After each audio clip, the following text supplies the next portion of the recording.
that you're here, grab a cold one, maybe a beer. Stay alert in the chat. Giveaway prizes. Heck, maybe we'll give away Uncle Bill's cowboy hat. Jim's his sidekick, wouldn't you know? Uncle Extra Medium in the show. Smash that like button and subscribe. Let's all be part of hashtag Uncle Bill's Tribe. Hashtag Uncle Bill's Tribe.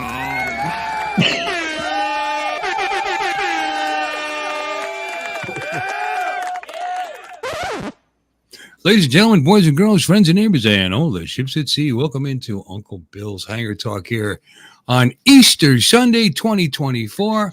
I hope you had a great resurrection today. Good years. I know I did. You know, I always wondered why. You know, I'm surprised that somebody hasn't thought of using Easter as like a commercial for like Viagra or something. So, Jim, how are you today? Did you do anything for Easter? Yeah, the boxes in the garage are diminishing because it's like a puzzle. You just go grab a box and, you know, I kind of labeled it and you just put it where it belongs. And you did that for Easter? Yeah, work. We're doing it all week. Like an Easter egg hunt thing where you're discovering stuff that you didn't even know were in the boxes. Yeah, Sylvie says, do you know where that, give me a minute. I'll go into the garage and see if I can find it. And did you unpack the dead hookers yet? No, they're in a box over there. Okay. All right. Well, you know, all right. So, and let's see, what line? They're this big? They're little hookers. They're little hookers. Yeah, hooklets. They only come out when I'm in costume. Hookettes. Okay, Lon, and what did you do on this fine Easter Sunday? Nothing. Okay. Nothing. I dicked around with my car for a minute because I decided to go to the store. And the problem with me is I don't drive very far, in the winter especially, and it tends to diminish my battery. So I let it go too far, and then my car didn't want to start, and so I ran into the shop, and then I started to charge it, and then I'm like, well, what the hell? I came home, and I have all these power banks floating around my goddamn house, all these these stupid power things. Mm-hmm. So I went ahead and plugged one in with a car charger, and fuck if that didn't work. Huh, wow. See? Yeah. See, creativity. There you go. It's yeah. Jury rigging, not the other kind of rigging, because that's nasty. No. Hi, Dominic. Good. How was Easter in Australia? Because I know it's over now. Well, I went to a Japanese restaurant and had lunch there. That's traditional. I like that. I like that. Yeah. Just like Jesus did in the last meal. Yes. His last meal. Tempura. Did they give Jesus? Did they give him the last meal? Is he carrying the cross out his back? The Last Supper. They had tempura and tempura. And please make sure it's kosher. No, I don't know. I don't know if that. I don't want to know what that. How about some kebab? All right, so that's enough offending people. Yeah. God. Yeah. Holy shit. It's like Jesus said to the newfies, play stupid till I return. Yeah. You know, I may as well insult Christianity. I mean, the government did by making this transgender visibility day, whatever the F that means. And ladies and gentlemen, boys and girls, friends, we won't get into politics. Sorry, I said I would stay away from politics. Stay away from politics. Ladies and gentlemen, boys and girls, friends and neighbors, it's Captain Ray Kelly. Hey, Bill. Coming in late. Here it is. I found it. Hey, Jim, John, Dominic, how you guys doing? Good. And certainly, as I'm equally as excited to see Don. Done. Hello, Don. Balls of meat. Hi, Don. Hi. There he is. Good to see you. I like how you're pointing that one particular finger in the direction of the camera. You may not be doing it on purpose, but you just psychologically. There you go. That's better. All right. Yeah. Well, I don't know. We could see him better. I don't know if that's better. Yeah. You know, it's like resting bitch face, but it's resting fuck you finger. So Ray, how would you How was your Easter today? Say that Ray? again, Bill. How was your Easter? Oh, good. Yeah. We started off with a sunrise service on the fishing pier Oh, down great. here in Juneau Beach. And Wow, it that was sounds nice. awesome. Yeah, Fantastic. then we went to later on after breakfast. We ended up going to Jupiter Beach for the day. Flew Mhm. my drone a little bit there. It was a great day. It really was. Sounds great. And you had beautiful weather for it today. Today was very, very nice. A little warm. Got a little hot. Got a little up there because I was working Yeah, in I the got a yard. little color, you know. Yeah. I had to keep going inside to cool off when I was Mhm. working out there because it got uncomfortable for a minute, but it was beautiful. Yep. How about you, Don? Did you do anything as particular for Easter? Did you guys have a ham or something, or do you even Nope, celebrate that being Muslim? We're gonna do Easter next week. My daughter will be down next Oh, cool. weekend. So Very cool. I thought there was going to be a joke to that, but no, that sounds great. Very good. Yep. no, the joke is that my grandkids wanted to hunt Easter eggs today, and I told them we'd do it tomorrow. And when they ask me tomorrow, I'll tell them April Fools. Yeah. And I thought I was a prick of a grandpa. Yeah. Well, I am, but That's pretty funny, actually. Come on, you can bury some legs, eggs, and toys and stuff in the yard for the grandkids. Come on. They're not here right now. They're gonna be down this week. They'll be here Wednesday, and so we're gonna have next weekend. We'll do an Easter egg hunt. You remember those legs, eggs? Good one, Glenn. The great big ones, yeah. and then right after the hunt, you got to go drive to go to the eclipse. Mm.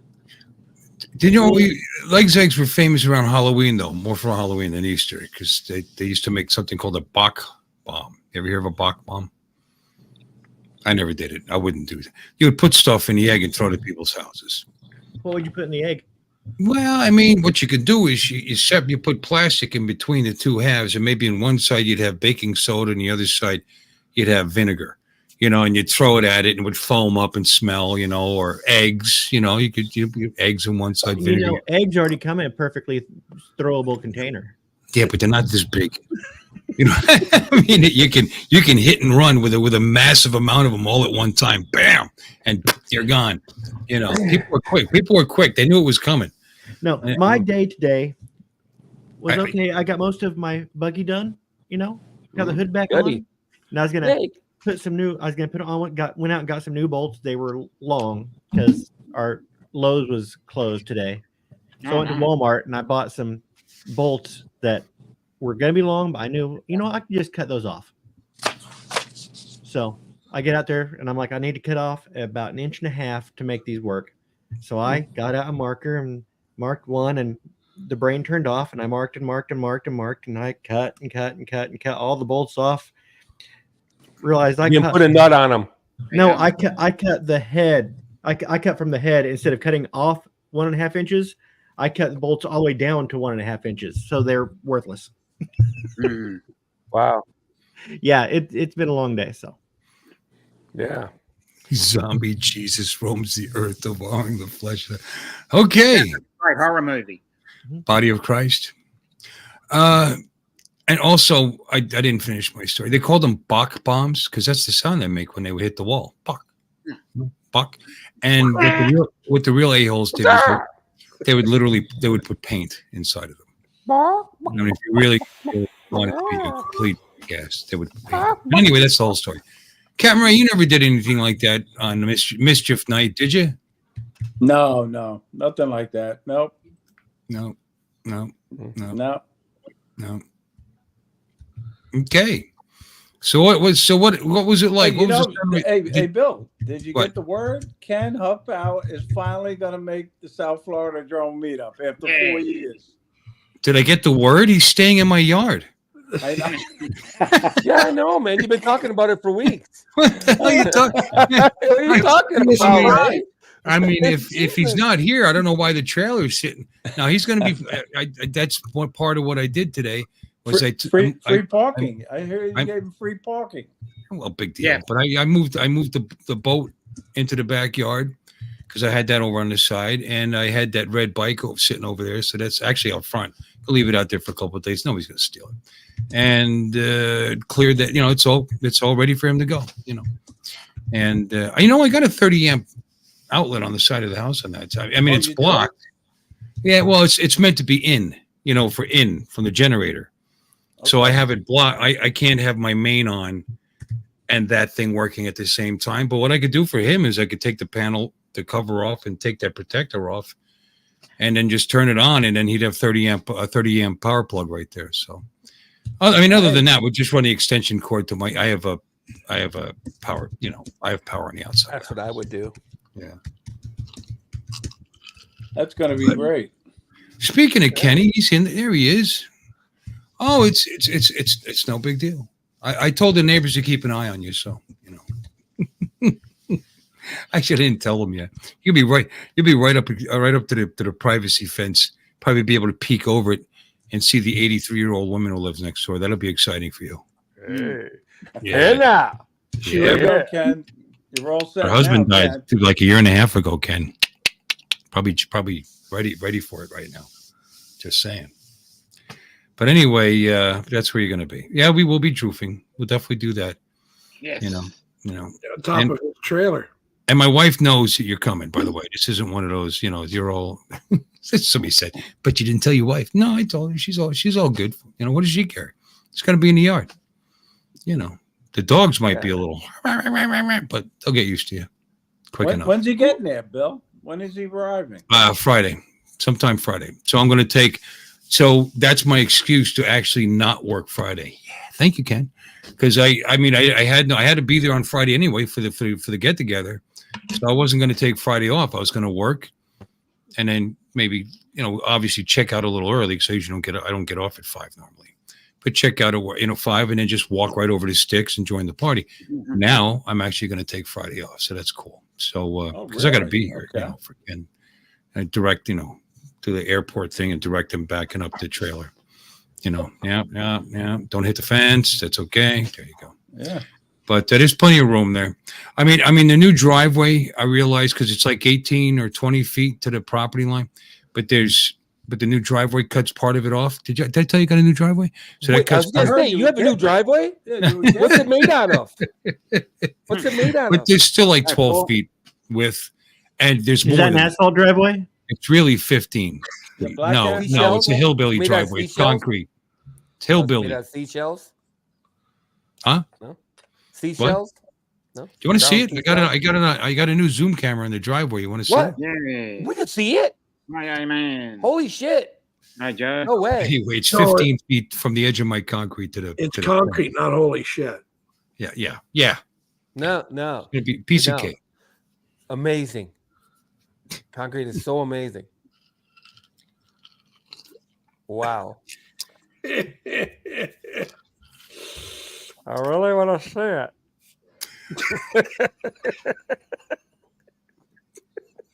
Hey, Paul, I'm sorry. I started spacing off. We're still talking about the driveway? I don't know. I did gardening today, in case you care. I bought 10 cubic feet of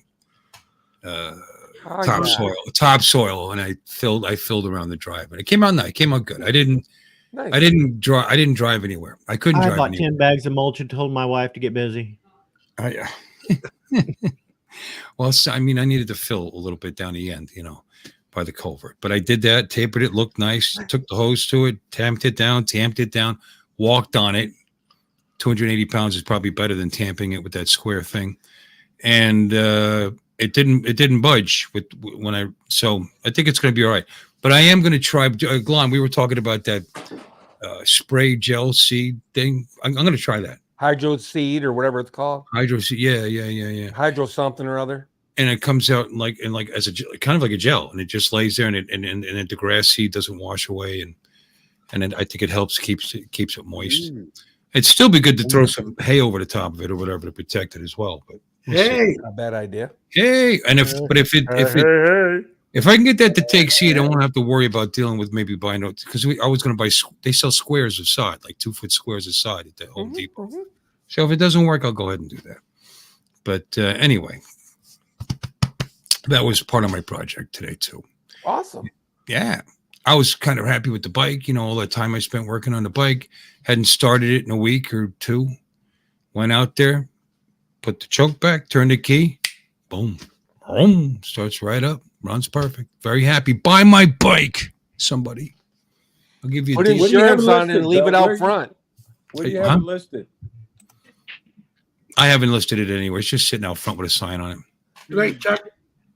I am gonna finally list it. I just hate dealing with people calling up wanting to trade me a trailer or a locker. I wouldn't buy your bike if you paid me. Yeah. Put insurance on it and park it out front. It is out front.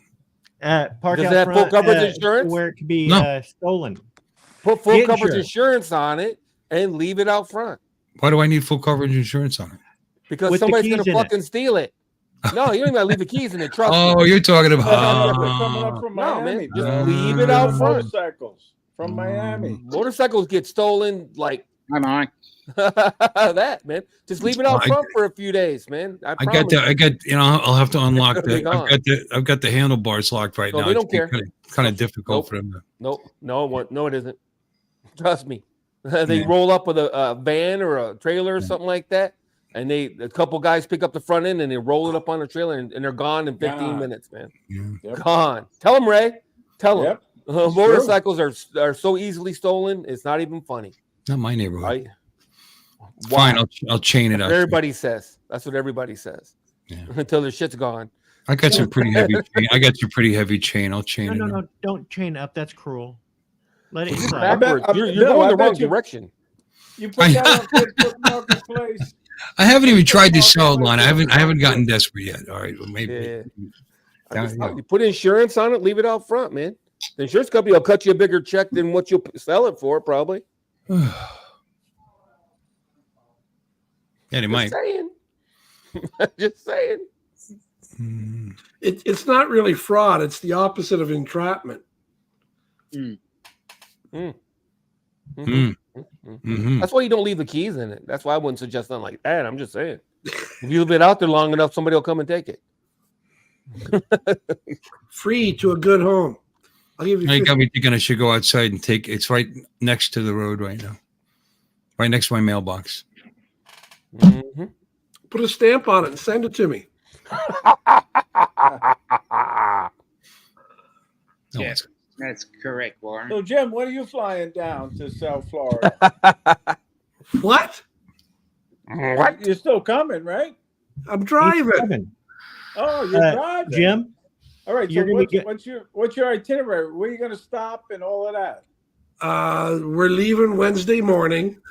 We're going to stay over in Chester, Virginia, meet up with B-Rad Thursday morning, and convoy down. Oh, Wow. really? on the way back to Canada, will Jordan be driving the car and you'll be driving the bike from in front of Bill's house? That was a thought there for a little bit today. Yeah. Well, that'd be fun. Yeah. You just don't tell him you're taking it. Jim, if it was you, you have no idea how cheap I would make that bike. I'm not kidding. I would take a loss on it just so I don't have to deal with it anymore. Yeah. Let me see here. Yeah. Right to his house. You All had right. so much joy when you got those bikes. I think that's why I brought Jordan, so he could be the designated driver for the meet. I love my bike. My bike. That's why my bike's in the garage. Hold on a minute. Although the Harley would be a little harder to steal. It is like 900 I went pounds. to New Hampshire one time, Massachusetts, on a family trip, and my brother-in-law showed me this Honda 500 custom that was for sale. Mm-hmm. And the price was right. I ended up driving it all the way back to Long Island. I'm using technology. Right now, I'm looking from my Ring camera in the driveway, and I could see the taillight of the bike reflecting it. I guess it's, even though it's dark, there it is. Still Awesome. Still there, so I keep my eye on it. It's not too late, man. You could just get on your computer, Why don't I actually try to really sell it first before I, before I become larcenous or whatever that would be. I'm not saying be fraud. I didn't say fraud them. I said get insurance because things happen. Shit happens. Shit happens. They won't even ask questions. Motorcycles are so heavily stolen. They don't even ask questions, man. They don't. When my bike was stolen, they just went. They wrote the check, man. I had to check the next day. He showed up at my house. Progressive showed up at my house, man. When was the last time you saw your motorcycle? Right after Lon told me to park it out front. Exactly. I'm just saying, man. They don't even ask. By Ken This guy on Facebook Marketplace said he wanted to look at it, and I said I'd park it by the road. And that might have been a mistake. Craigslist. It's funny. The speaker on this camera in the driveway is pretty loud.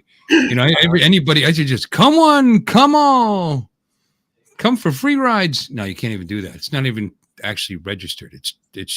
He changed the title. It's titled my dad's name, but I don't even have a plate. It doesn't even have a plate on it. You don't have to motorcycle actually, unless until you put it on the road. You could do it. You could just own it and not do anything with it. You can have just what do they call that? Not POPD, but it's a storage insurance. Then all that covers is theft and fire. Let's say you have in the garage, or the garage catches on fire, or if it gets stolen, or blah blah blah blah blah. You put storage insurance on it. It's like a couple $100 a year usually, depending. Your age bracket, it's probably $20 a year. Yeah. A couple butterscotches, a Werther's, and $20.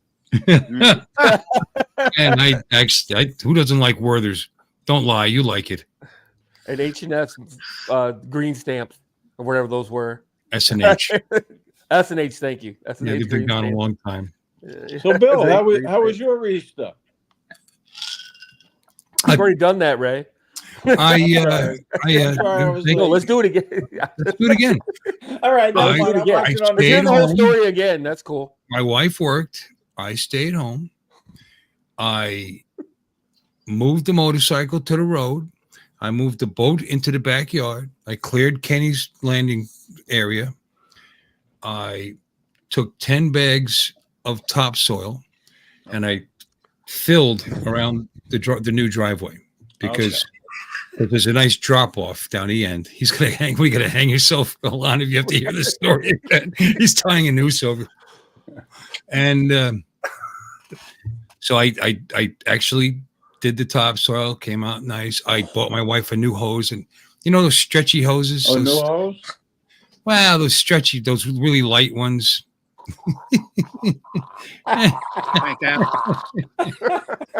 Don, wake up! You're missing Lon. What? Yeah. Oh, did you tamp it? Did you tamp it down? Speaking about Harley. Yes, I did. Yes, I did. I've got a tamper. I got my tamper. You walked on it too. Did you walk on it? I walked on it. Yeah, all my weight. Well, 280 pounds would probably be better than the tamper. Yeah. Yeah.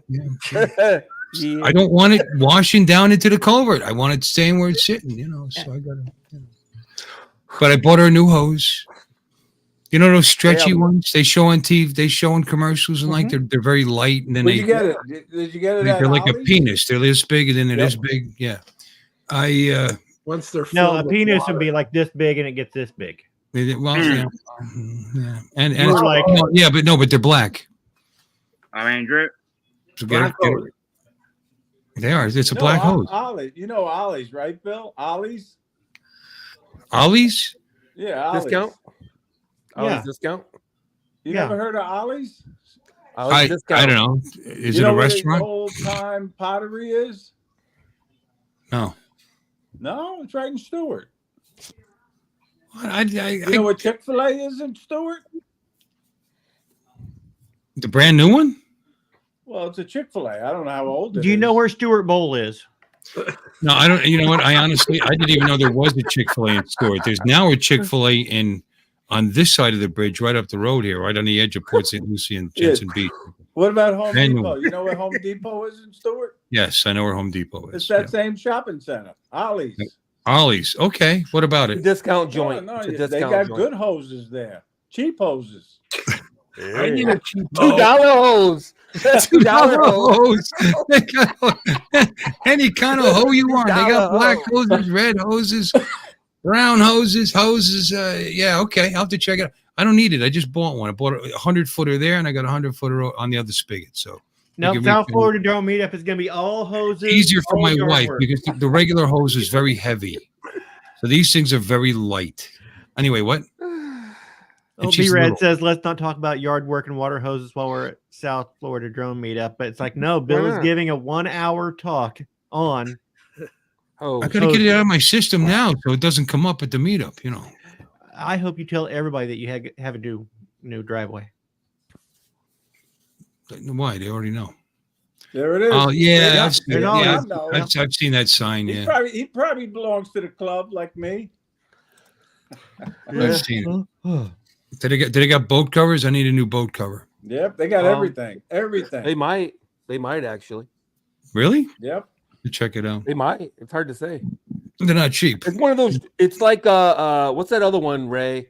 Oh God, what's it called? John's bargain store back in the day. Yeah, no, it's I can't think of it for some reason. It's one of these joints where it looks like they just back a truck up to the front door and push everything out.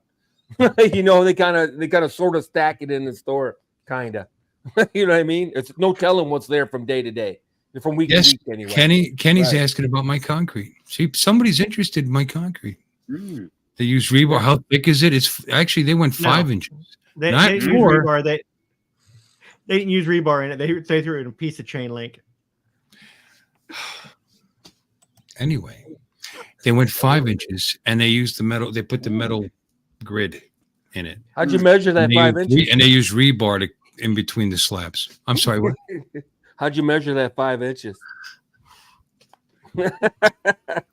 I actually had a small slab in the backyard that I was busting up, and turned out they used chain link in it, and it was impossible to bust up because chain link. I mean, it was just enmeshed. It was just horrible. Yeah. Well, what we discovered is the original driveway didn't have anything in it. They didn't use anything. You know, which probably why it didn't last. Well, I shouldn't say didn't last. The house was built in '83. That's a pretty long time. But and the top part's just fine. You know, but Florida's tough on driveways. You know, the land washes away. It's all sandy loam. You know, and loses its support. So that's it. And that's why we would go with hillbilly concrete driveways instead of blacktop there. Yeah, because blacktop melts. There you go. Big Lots was the old one, Ray. That's what I was trying to remember. Big Lots. Yeah. Oh yeah, Big Lots. Yeah, I know that. Big Lots. Yep. Well, I know what Big Lots is. I know what Big Lots is. We also have Dollar. What is it? Dollar General. Something. There's Dollar Tree, Dollar General, Big Lot. There's a Big Lots in Stewart. Yeah. Big Lots will sell you furniture, though. I mean, there's no telling. There'll be beds in there, furniture. You know, you just never know. I bought for cheap furniture in Big Lots. Yeah. Fishing tackle. At the Ollie's? Yeah. Oh, check it out. Yeah, because you go to West Marine and it's like, you know, unbelievable. This is like half price. Yeah, so West expensive. Marine. Yeah. But it's no telling what's going to be there, though. That's the thing. You might go in there looking for bass lures and all they have is spinners or something. You know what I mean? Exactly. There's no telling what they have. Yep. Week for week. That's why I quit going in there. I'd rather just go get what I want. That's why I buy everything online. I just get exactly what I want and be done with it. Well, hopefully get everything, you know, if it's what it's supposed to be. You know. Fair. Usually it is, though. Usually it is. And I just do a shit ton of research. Probably too much, really. Johnny, you got Johnny in the chat. Watch out. Johnny Drone Buyer. Johnny Drone Buyer. Why is everybody making fun of me? I don't know. Everybody's making fun of me. Yes. Did I tell you I had the stucco repaired in the back of the house? We could talk about that. Oh, please. Well, let's talk about stucco and the way it's applied. I did a ton of stucco when I was in the army of all things. We had Did you? Yeah, we had a thing. We were redoing some line of barracks, and we got the task to do it. Our unit did. So You ever you guys ever do guys ever do the frozen custard? Ever go out and have frozen custard and they put the candy and stuff in it and they call it concrete? Yeah, they have that at Culver's. Pretty good. I'm Culver's just good. contributing my expertise in what concrete I know. Can you put that in an egg and throw it out of house? You can. Theoretically, that's called spelunking. That would actually be a good thing. That'd be a good weapon actually, because What was it called? they're probably not going to cause any real damage and just be annoying. Was it Eggs aren't good because they stain and they cause problems. But Buckcrete they call it, right? Yeah, Buckcrete. Buckcrete. Yeah. Buckcrete. Buck you. Buck. So anyway, yes, I've had concrete. That's awesome. Thank you for sharing, Don. They don't usually do this. They usually don't put rebar in it. Give you this kind of grief when you were just walking us through building your deck in the backyard. You gave me so much grief while I was building my deck. Not at all. Buggy too. We love seeing Don's deck. Oh, Jim, you guys are closer than the rest of us are. Apparently. Don't share that picture, whatever you do. Okay. Yeah. We did not. We were actually very impressed at the hard work that you put in and the love and the care and the fear of your wife that went into that. It was awesome. No, I seem to remember you guys also gave me a hell of a lot of shit. No. Taking forever. You sure taking your sweet time on this thing. What? It just. Yeah, Andrew, this is this old house. You can hire a professional. This old house. This old house. It came out nice, though, didn't it? Mm-hmm. Yeah. Mm-hmm. Do you use it? Do you actually hang? I saw you hanging out on it. This morning I sat out on it and watched birds. Drank my coffee. Here, you want to see what I did last night and today? Art doesn't come on anymore, Ray, because he has to be at work in the morning, and he's a pussy. I know you can't really see it because it's dark there, but that's the new carpet. It used to be the carpet used to cut off right where that roll cage goes down right there. It used to cut off right there, and the entire front was not carpeted. So got that in, and then where I don't know if you ever saw it, where the rubber hose was stuck in with just clear caulking. Up your nose with the rubber hose? That's the hood put in with the proper welting on it. Nice. So. Is that shag carpet, baby? If we leave the seats out, we can. Is that shag carpet, baby? Yeah. Okay. Well, on that bombshell, I need to leave. So. How do I stop sharing? Bombshell. He goes, I need to leave. I'm out of here. I'm out of here. Here it is. Enjoy your afternoon. Bye, Dominic. Bye, Dominic. I'm going to leave here in a few minutes, too. Go enjoy your Easter Monday frivolity. That's what he's doing. Something having to do with Easter Monday, which I never knew was a thing. That's what is it, like Christ's Hangover Day or something? Or like probably all partied Sunday night because he was back, and then I kept on seeing on the third day he is risen, and I figured Jesus is made out of sourdough because that's about how long it takes sourdough to rise. Is that Jesus sourdough bread? Is that what goes through your mind? Uh-huh. Oh my God! I was going to ask Ray, is he all ready for the meetup? But he's gone. He left. Yeah. Oh, look, it says Happy Easter on the wall behind him. I seen that. Yeah, it's the little bunnies. Oh, the hip's still hurting you there, huh? Yeah. Y'all ready for the weekend, Ray? Yeah, we're ready. I think we're ready. The weather's gonna be good. We got another guy signed up today. Are those the shirts, Ray, that you're wearing? Yes, these are the shirts, Jim. Limited edition, tangerine color. Certainly stand out in the crowd, won't we? When we're all wearing them. You're gonna get a lot of compliments on them. It's like it's a bunch of oranges. I don't even know what it would be like. I'm trying to think of what would it be like. A bunch of people wearing orange, standing around by Halloween dock. Be a construction site. Yeah, there you go. We're very safety oriented. Nobody's gonna run into each other or fly into each other because they'll see that orange. It's like more like an hotel get together. Hey, Way Man Joe wants to come in the panel. Anybody want to? Should I invite him? Who is it? You're gonna have fun here, fun understanding him. You don't know him? Oh, Joe's a nice guy. I think it's hard to tell because we can't understand a fucking word he says. Wait, here, I'm gonna put the chat. I'm gonna put it right in there. Does the phrase helicopter ring a bell? No, that's not him. All right, there you go. The secret Links code. in the chat. Very nice guy. He's from Scotland, I think. Yeah.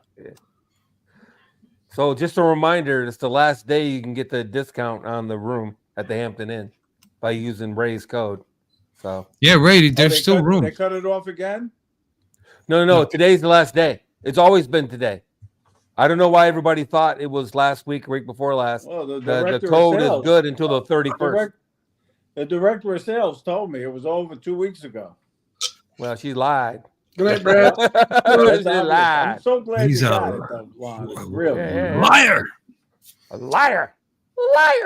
She probably wants it to be over because she's selling all her room for $140 when she can get $2 In fact, it's supposed to be $300 for Saturday right now, or Friday or Saturday. It's supposed to be $300. Yeah. Those are supposed to be $300. But like Bill said, the hotel next door is pretty reasonable. 160 something, right, Bill? What is what? That hotel next door, home 2 suites or something? 170 something. Yeah. Yeah, 170 something. That's a nice hotel. It's all suites. Do they tell at that hotel? It's hotel hell. No, it's a nice. The home 2 suites is they're suites. It's actually very nice. By Hilton, whatever that means. Yeah, it's a Hilton too. Yeah. 2 minutes from Newcastle, not from Scotland. Okay, Joe, there's the link. By Menon. Click on it there, brother. Yep. I'm gonna pull it out of the chat in a minute. When Joe gets here, I'm gonna have to leave so he can have my spot. I have to drive across town and let some dogs out. I'm dog sitting for somebody. Who let the dogs out? Nobody. Here he comes. Don was on the stream. Nobody. Nope, because I have to go over in the morning and I don't want to have to clean up dog shit in a crate. Oh, why not? There he is with the very tasteful copy Tim Jackson thing in the background. Hey, Dominic. Oh no, it's Don, man. It's Dawn. Now I don't feel bad about leaving, Joe. I've got duties on the way. We're here in the Geordie land. Okay. How you doing, Joe? Mr. Joe? Hey, Bill. What did you say, Joe? I'm seeing one of your friends tell us that you've been asking after us. He's been on your channel before. So I thought I'd pop up. You've been on my channel before. Yes, I have. Yeah, I know. Anyway, everybody, happy Easter. Happy Easter. Happy Easter. Oh.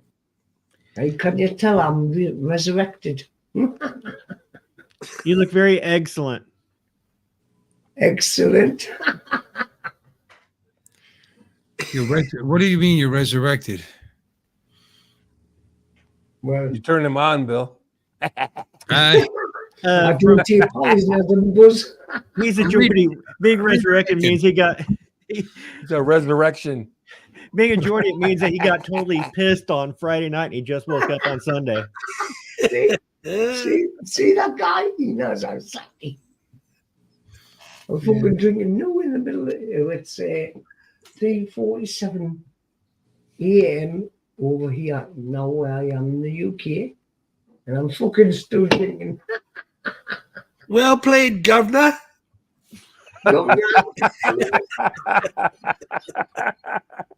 Oh boy. Oh, top of the morning to you, Governor.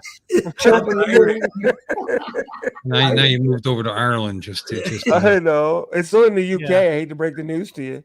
Now, Mr. Joe, you're from Ireland or not? No, just the northern five counties. Northern England. I'm a Geordie. Newcastle, Geordie guy. Just the northern five counties are part of the UK. Oh, you crack. Geordie. Have you heard of it? Newcastle upon Tyne. Just so everybody knows, you're exactly right, Bill. The other hotel is like $139 for their 2-queen room. I might just switch over there. It's 139? 139 now? Oh, what I saw was like 176. No. Ah. It doesn't ask for the dates, though, so it's kind of... Wait a minute. Here we go. Oh, no, you got to put the dates in. Hang on. Yep. Let me work on it. You're getting too close. I see what it was doing. Newcastle Cambridge there. Well, I see what it was going on there. I have been a big friggin' thing. All right, there it goes. The closer we get, the more it's going to be. Okay, you're right. Except for, I wonder if you can use Ray's code. That'd be hilarious. I'm gonna try it. That's good in every hotel in the state of Florida. You never know. My 3 nights that I'm staying after the 4 day cost more than the original 4 at the discounted rate. Wow. Oh, it raised the rate when I put Ray in. Joe didn't stay on very long. It went up. Who? Oh, not these people. That's because there's twice as many breakfasts, taken out of the buffet. Yeah, I wonder. Maybe they'll have a better breakfast over there, Bill. We'll go find out. We'll just walk over there. When was the last time you were policed at a hotel buffet, right? Breakfast buffet? Never. Go walk it in. The breakfast crashers. So what was the rate? What was the rate, Lon? Oh, sorry. Yeah, you were right. When you're right, you're right. It's $172. So, but it's not that bad. It's not that big of a difference, quite frankly. No, and they're nice rooms if you look at the pictures there. I'm looking at them right now. They are really nice. So you can sleep 6 in the stupid 2-queen bed because apparently the sofa's also a bed. Not 6 of us. Sure, maybe, got a nice pool. Maybe six fat ass. Maybe 6 of Wayman Joe there, but Bill, yeah, you can 2 stacks of 3. Stacking them up like cord. For 3 stacks of 2. That might be better. No, when you're right, though. It was $172. So. Okay, that's what I thought. Plus taxes and all that kind of horse shit. So I only checked because people were saying the other one wasn't available, so I took a look. I booked the one night in Chester, Virginia. That's cost me $162. I mean, right across the bridge, you could stay at the Best Western for like $130. But it's not great. It's the best in the West. although they got Flanagan's. Flanagan's is a good place to eat. That's right in that hotel. Flanagan's, right? You've been to Flanagan's, right, Joe? Ray? Yeah, I like Flanagan's. We ate there last week. Yeah. Yeah, no, I know the owner. He comes in, he has his Christmas party at the bowling alley. Oh, for his for his employees. Yeah, he's a blowhard. Oh, I didn't say that. Did I say that? He no expense spared. I want extra waitresses. Everything I did.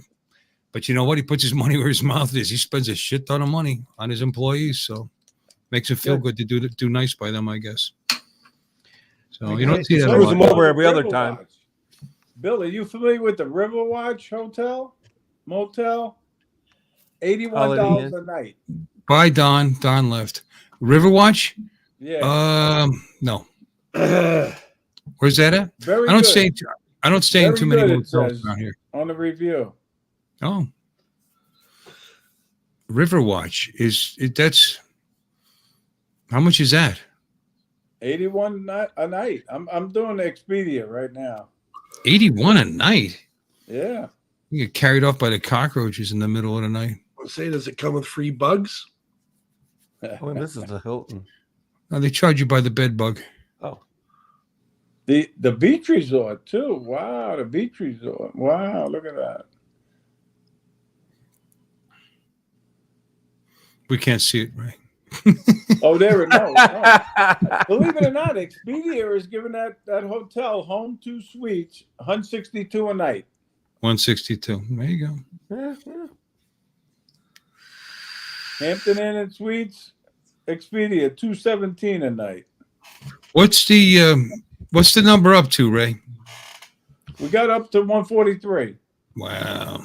I'll bet you to be 100 people. There'll be 100 people on Friday night in that bar. But we did have 10 cancellations for different reasons. Did you take that off the number? No, I just keep issuing the same number. You know, add new numbers. Oh, okay. I just right, so put big it's canceled next to their name. 142 with 75 cancellations. You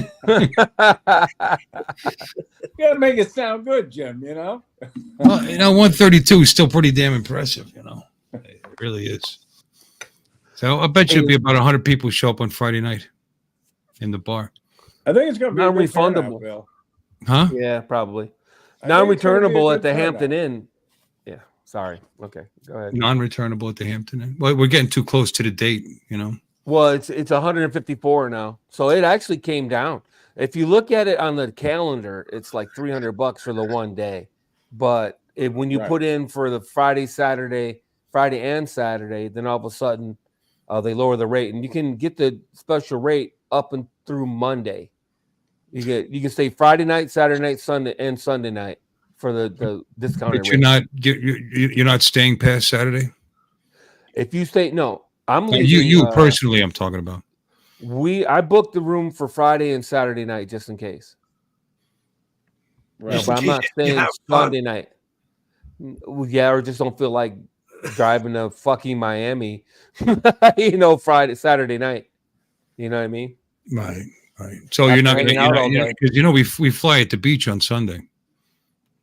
Yeah, we might be able to do that. We might do that. Yeah, we'll do it in say a half day on Sunday. Yeah, it's a Dolman Beach on the island. If we're talking about going to the Keys now, our train plans got jacked up. Let's just say, when I wanted to buy the tickets, I got talked out of it, and then now they're freaking $400 a pop, and we can afford it, but it's it's painful. I'm like $400 to ride a train, cheaper to drive. Yeah, man, for something each. Oh, you know what I mean? I know, dude. I could charter a plane for that.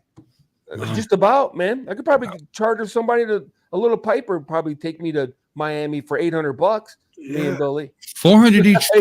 From where to where? From Orlando to Miami. For like 460 something now. It was like $150 when I wanted to book it. That's each way, by the way. That's each way. I'm like, it's insane. Yeah, the rate keeps changing though. I think it's because it's spring break and stuff, Well, there's probably not a lot available. Hello, ladies and gentlemen, boys and girls, friends and neighbors, welcome aboard. Lloyd, hey everyone. All right, kids, here we go. Wow, it's the Crypt Keeper. Wow, look at Ray. Balloons everywhere. Balloons and everything, yeah. Hey, we're all going to get to meet the grumpy vlogger. Yeah, I'm looking forward to being out there. Yeah. Thanks, Lon. I knew I could depend on you to give me a yeah. Come on, Lloyd, hit us with it. Hello, kitties. Boys and ghouls. Oh, yeah. Speaking of creepy, you want to see something creepy? Yeah, God, it's even getting creepier now. Yeah. Make the lip move. Oh yeah, the red lips really helped. Yeah. Oh yeah. Look, there you go. Tooth? Oh yeah. This is scary. Look at this teeth on him. What's with the gold tooth? I'm just something I started with the last one. I just continued. Judy had the idea of putting a gold tooth on him, so I thought, well, okay, I'm just. It's from the hood. Yeah, from the hood. Yeah. Yeah, I've been working on him this weekend. All up in his grill. Yeah. All up in his grill. That's a good one. Hey, Lloyd, is he coming with you to South Florida?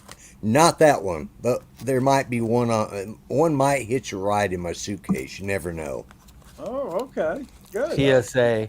It's like, Yeah. All right. What's this old goat doing, bringing a body stuffed in his suitcase? What's with that? put a plastic bag over its head. Yeah. That would really get me far. Yeah.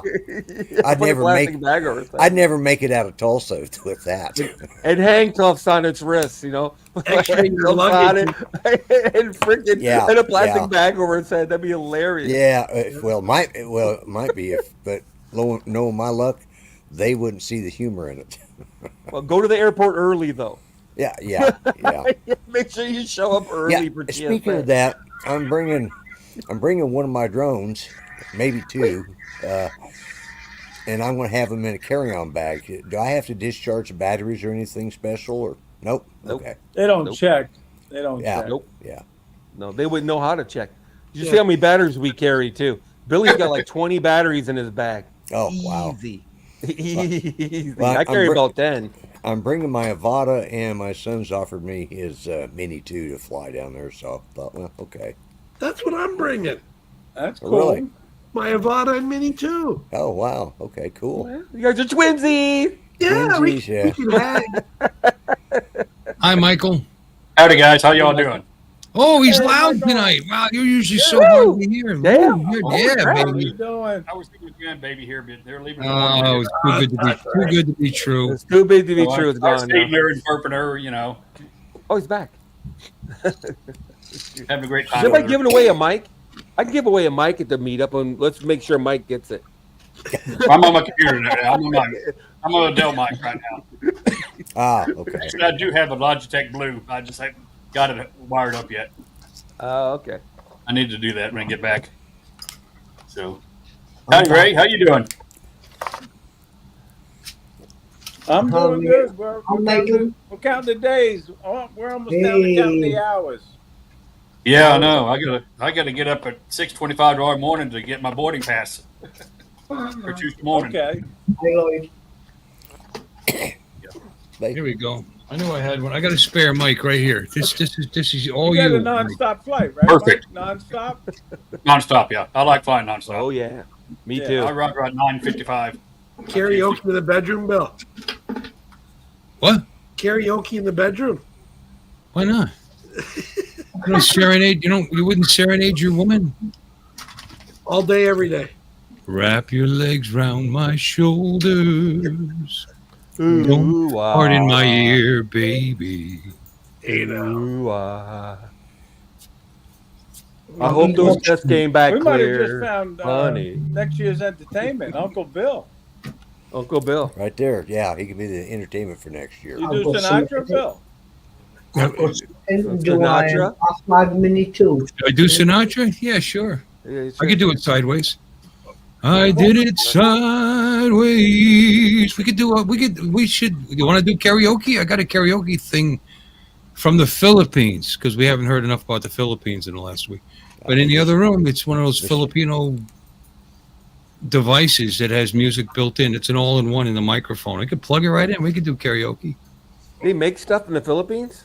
Oh, Yes. I know a song. I know a song, Bill. You know What a do you song? Why? I'm saying I know a song that I haven't heard for Old ages. Danny Boy. You can sing it if you want to do karaoke. It's Roy Orbison. Pretty woman. No.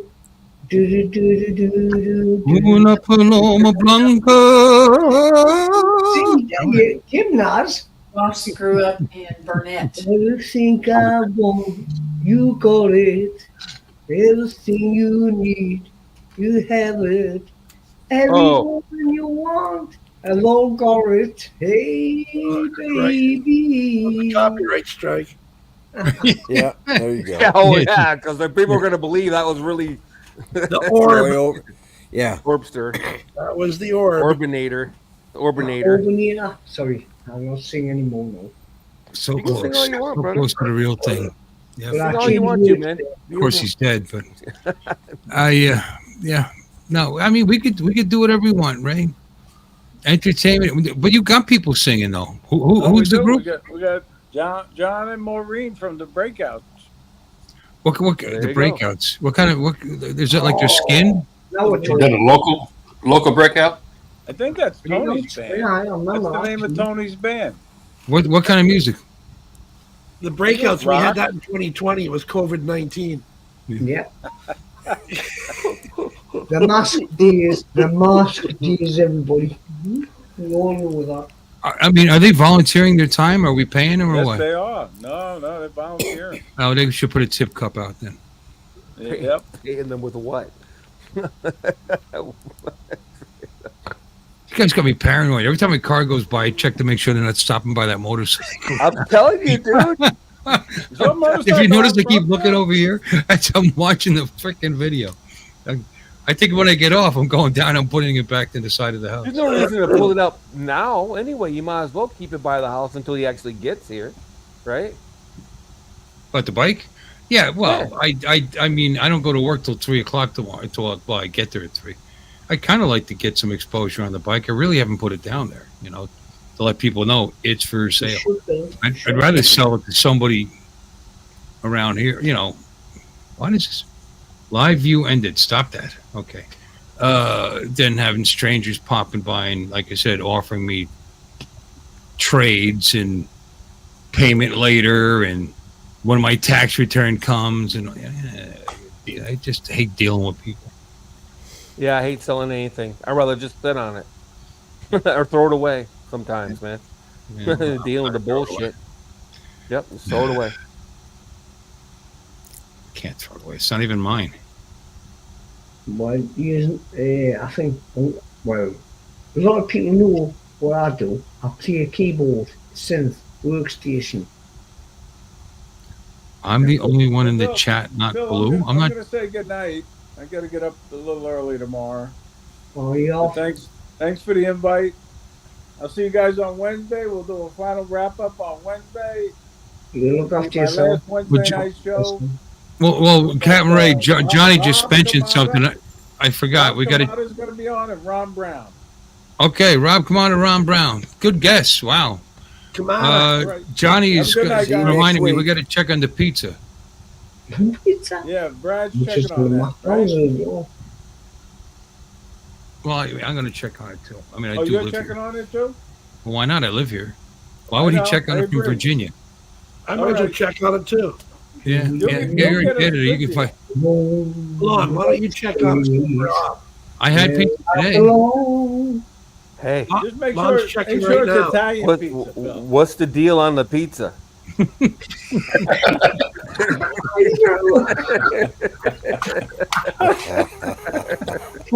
Margarita's tea a long time.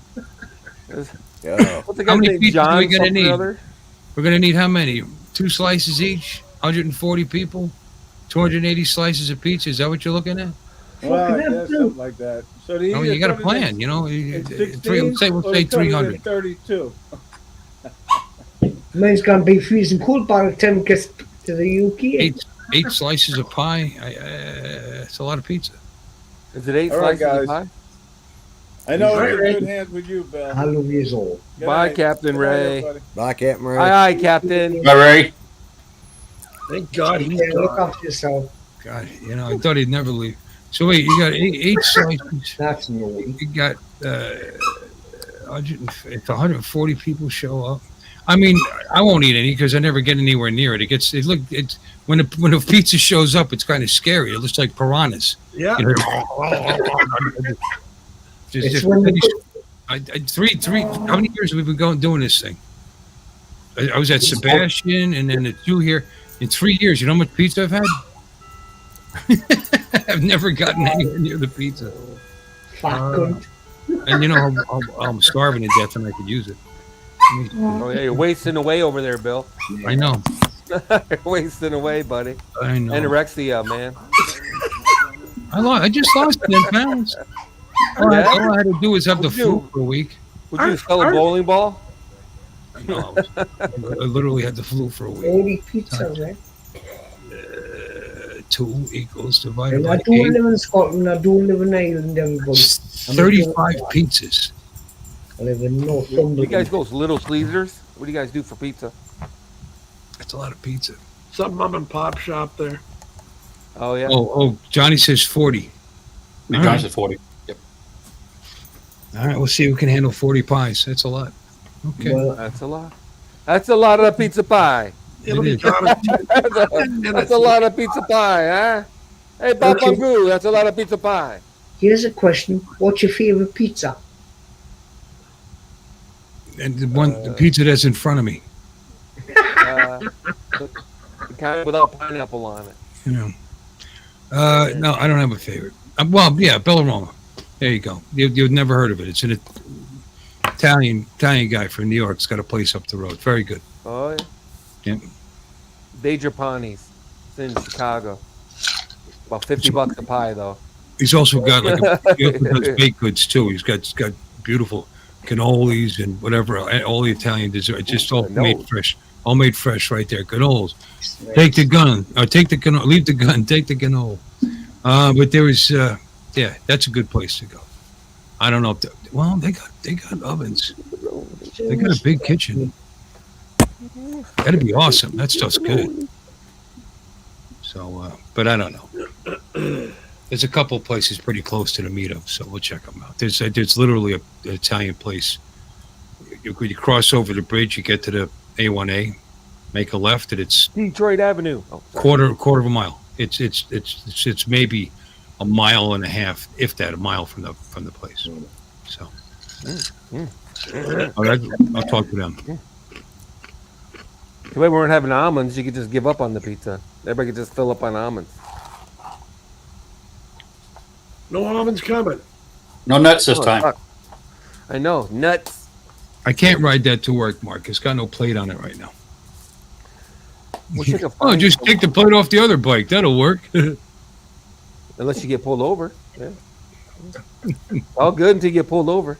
Yeah. It's all good. Everything's good until you get pulled over. What's up, Mike? Hey, I'm reaching over and tapping Mike real quick. Oh, wait a minute. He's going the other way. Hey, buddy. We're sitting on the same couch. We're sitting on the same couch. Just about. We still going to Johnny, I sent you the link. You should come in. We still going to have to pitch. What does that mean? It means pitch in for the pizza, I'll bet. Either that or pitch in? Yeah, beat him sure. up on or beat him up for the money. Or beat him up for the price. Well, we got there is a sponsor. I thought Greg was taking care of that. Yeah, I thought Greg was taking care of that. Is Greg taking care of that? Yeah, probably did. No, yeah, it's not going to be the same thing without the 300 pounds of almonds like we had the last time. I know, right? Literally 300. I had 2 cases of almonds.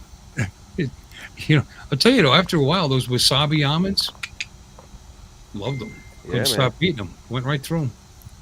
Or they went right through me. Went right through too, didn't they? Yeah, that's what I was thinking. They'd go right through you.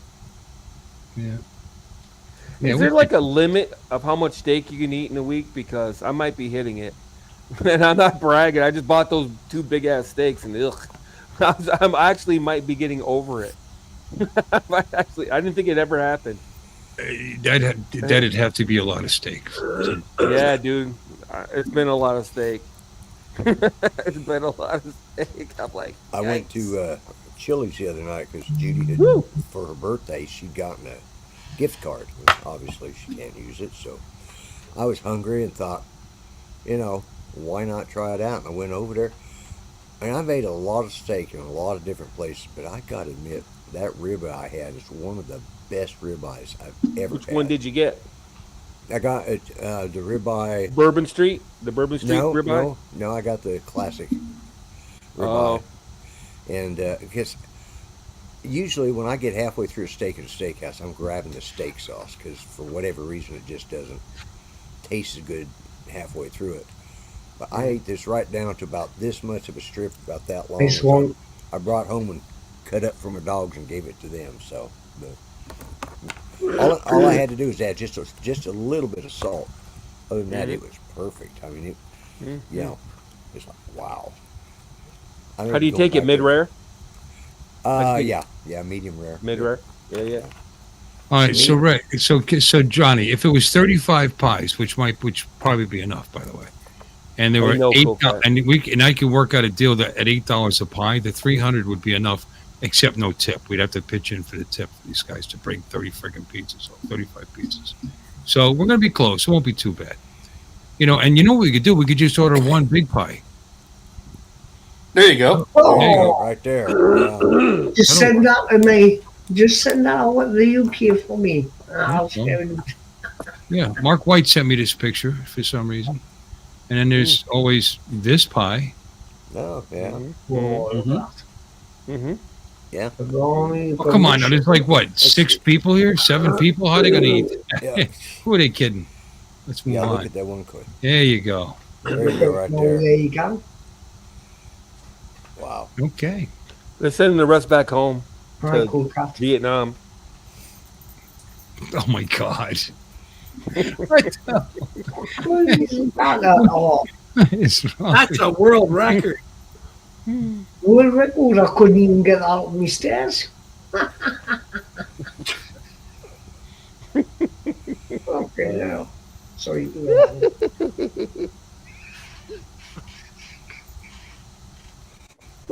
I would have a go at that. Like, I need some more orange juice. I'll be back. I missed the joke. I'm sorry. Because you're just laughing your ass off there. Laughing your ass off. Lloyd, where should we get the pizza from? You could pitch in with an idea. Like Domino's or yes, I know what you're saying, Jim. Little Caesars. Some of the people got it. If I buy that many, I might be able, buying that many, I might be able to get them for $8 a pie. You don't know. I'll check it out. Oh, at Domino's, I can send you I'm a member of Domino's. They always send me coupons. I wonder if you could use it for 30 pies. That'd be hilarious. I ordered Domino's tonight, and the coupons are right on the phone, and it does. Add to the coupon, add to the coupon, add to. I've never seen it say stop. I've never seen that. Yeah. And then after so many, I'll have another 60 points, so that pizza's free, and then you keep going, and you keep getting 60 points, that pizza's free. Yeah, that'd be hilarious. You probably could do it. Throw some wings on there for me. But yeah, the habanero ones. Those are the habanero. We're getting coffee and donuts with some of that money. All right. Well, then we're going to need a lot of money. All right. That's okay. Lon's got money. That's cool. Jim, look at Actually, I Jim. do have money. I keep forgetting to go to the bank. I got that giving me. Bring it with you. All right. I'm gonna get some. I'll be right back. I'm sorry to do this, but I'm really thirsty. Because I was out in the sun today, did I tell you? I'm working in the yard and No, tell us all about it. it was hot out there. I got lightheaded. I had to go inside in the AC. I thought Were you doing any camping? Let me talk about that because I'm going to put a new thermostat in, and I need a C wire for my thermostat because I have a dumb thermostat. It doesn't have a C power wire. So I can send you the dealio. I put a Nest one in mine, and I had a 2-wire. And there's an adapter. Well, I don't need the adapter because my panel inside the unit actually has a C. Actually has a C. It's got a spot where I can hook a C wire to. I just have to. You have 3 wires going to your thermostat? I have 4 going to my thermostat. Oh, why didn't they hook it up in the first place? I don't have because you had a 2-wire thermostat. The C's not making it there. They actually had a wire hooked up to C, but it doesn't make it. So somewhere in the wall they wrapped it around and didn't bring it all the way out. So I gotta. They didn't use it. You gotta find it.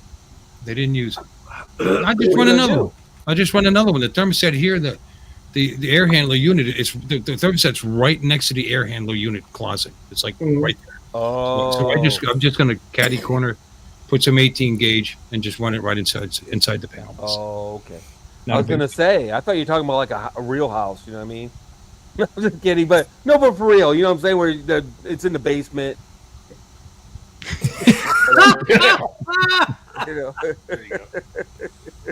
See ya. Even if it was in the basement, I would still run it. You'd be surprised the wires are around. I wanted cabling inside this room, so I went up in the attic. I ran it through. I came down through the wall. I I do stuff like that, Lon. In this particular case, I don't need a smart thermostat. I could just put another dumb one up there. The only reason I want to even replace the one I have is because the micro switch in the up, is starting to go, and I can press on it. And it's annoying the shit out of me. So it works fine. I don't have to do anything. But I kind of like the you idea are. of saying, "Hey Alexa, set the temperature to 75 or whatever." Yeah. Does You it can not? crawl underneath your house, right? You can crawl underneath your house. I forgot where you are. Yeah, You don't have a so- crawl space under the house? No, it's a slab.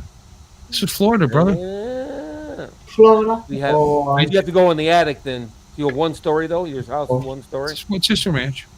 But I don't have to do okay. any. I don't have to do any of that. The air handler is in the closet in the hallway right next to. Is this? I need this 3 feet of wire would be more than I need, and I have it, so it's not a big deal. Like I said, there is one hooked up to the C on the panel inside. I open up the air handler. There's the board. The one that's marked C actually has a wire. I don't know where it goes. I mean, I followed it through and into the wall. But when you get to the thermostat, it's not there. It's not being used. So somewhere in the wall, they just wrapped it around and never used it. It's a common thing. They hook up all the wires and they just use what they need. So I'm going to ignore that wire and just run a fresh one. Reboot a new fresh wire. Yeah. That's all. No big deal. If I do it, we'll see. Go get a drink. I'm thirsty. Let me get a drink. Don't talk about me while I'm gone. Oh, look what we always talk about it when you're gone. I'll talk about you when you're gone. Yeah. Look what the cat dragged in. Oh wow. Hey Dennis. Hey Dennis. Dennis. We'll miss you, Dennis. Yeah, I was hoping he's not going to be down there, is he? No, he's heading to Australia, I think, isn't he? Eventually. Yeah, somewhere like that, Africa or Australia or somewhere. Tokyo or somewhere. Philippines or Well, I can't say. Good for him, man.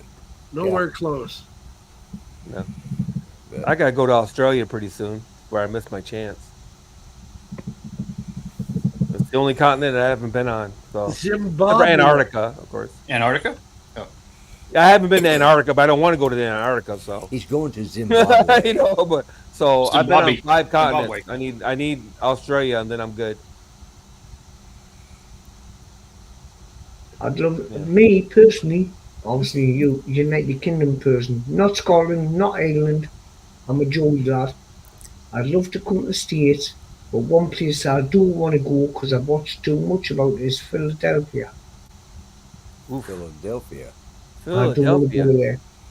Yeah, who wants to go to brotherly love? You don't, or you do? You do, or you don't? I would love to come over to America in the States and that, and visit people or visit places. But it's a place that's put us off. Kensington Road, Philadelphia. That's put us off. I just wouldn't go anywhere near that place. It's like South Edinburgh. Edinburgh. It's like South Edinburgh. No, I'm nowhere near Scotland. I'm in the middle of Great Britain. Yeah. But I'm originally from, that's what I've got a bridge for, Newcastle upon Tyne. Yeah. And, you know what I mean, lads? I moved there and I moved to Wallsend after that. And then from there, I live in Northumberland, but a little town called Beddleton Station. Who's got the wolf out? I got the 2 chihuahuas. They're over there wrestling, and I got my big dog back here. He's drinking water. It's like, so I kept turning around because, man, I thought you guys be able to hear it because he's just slurping it down. Like, yeah, he's about 140-pound dog, so he drinks a lot, but still. Like, anyway. When did the what? Sorry, I'm just reading a comment in the chat there. Mark. When did the what? To the middle. No, Newcastle upon Tyne is a Geordie place.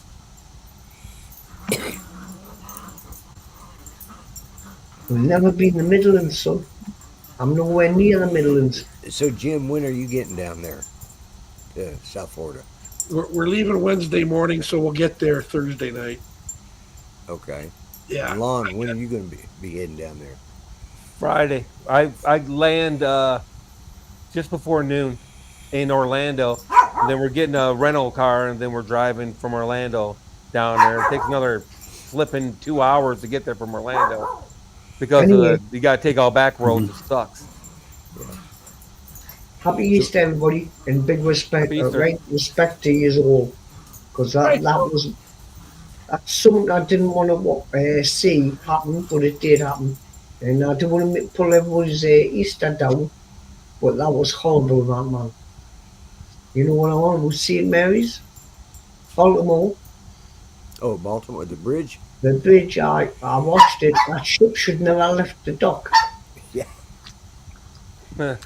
Yeah, that was a mess over there. There's a lot going on there. They should have barriers in front of the bridges too.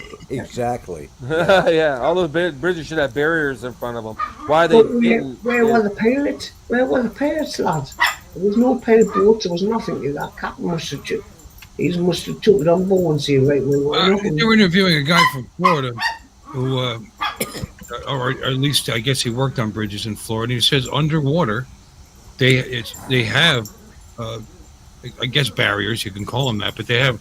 You get too close, you're going to hit that under the water before you ever hit the bridge itself.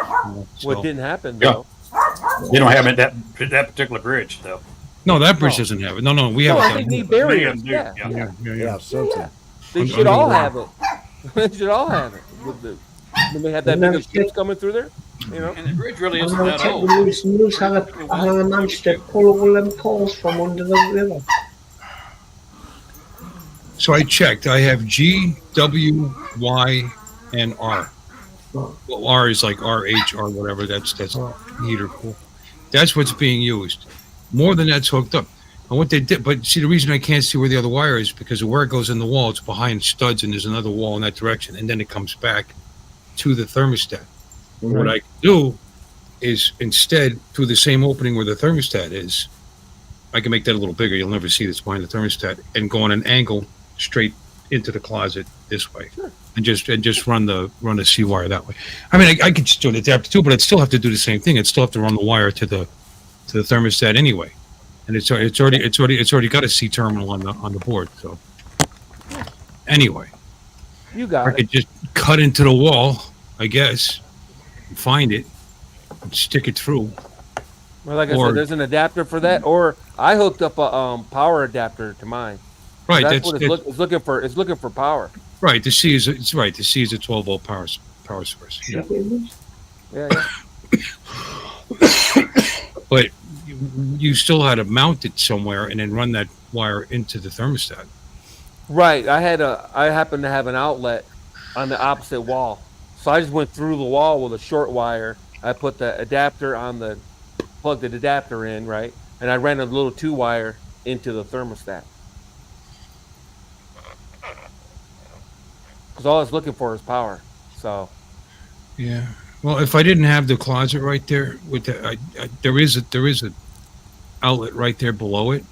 So what I could do is just pull the outlet out and fish the wire down and then come out the wall just above the cover plate and then plug it in right there. I mean, I could do something like that, but I don't have to do that. So. Anyway, long story short, I don't know why they have to have permanent power. Why don't they just put batteries?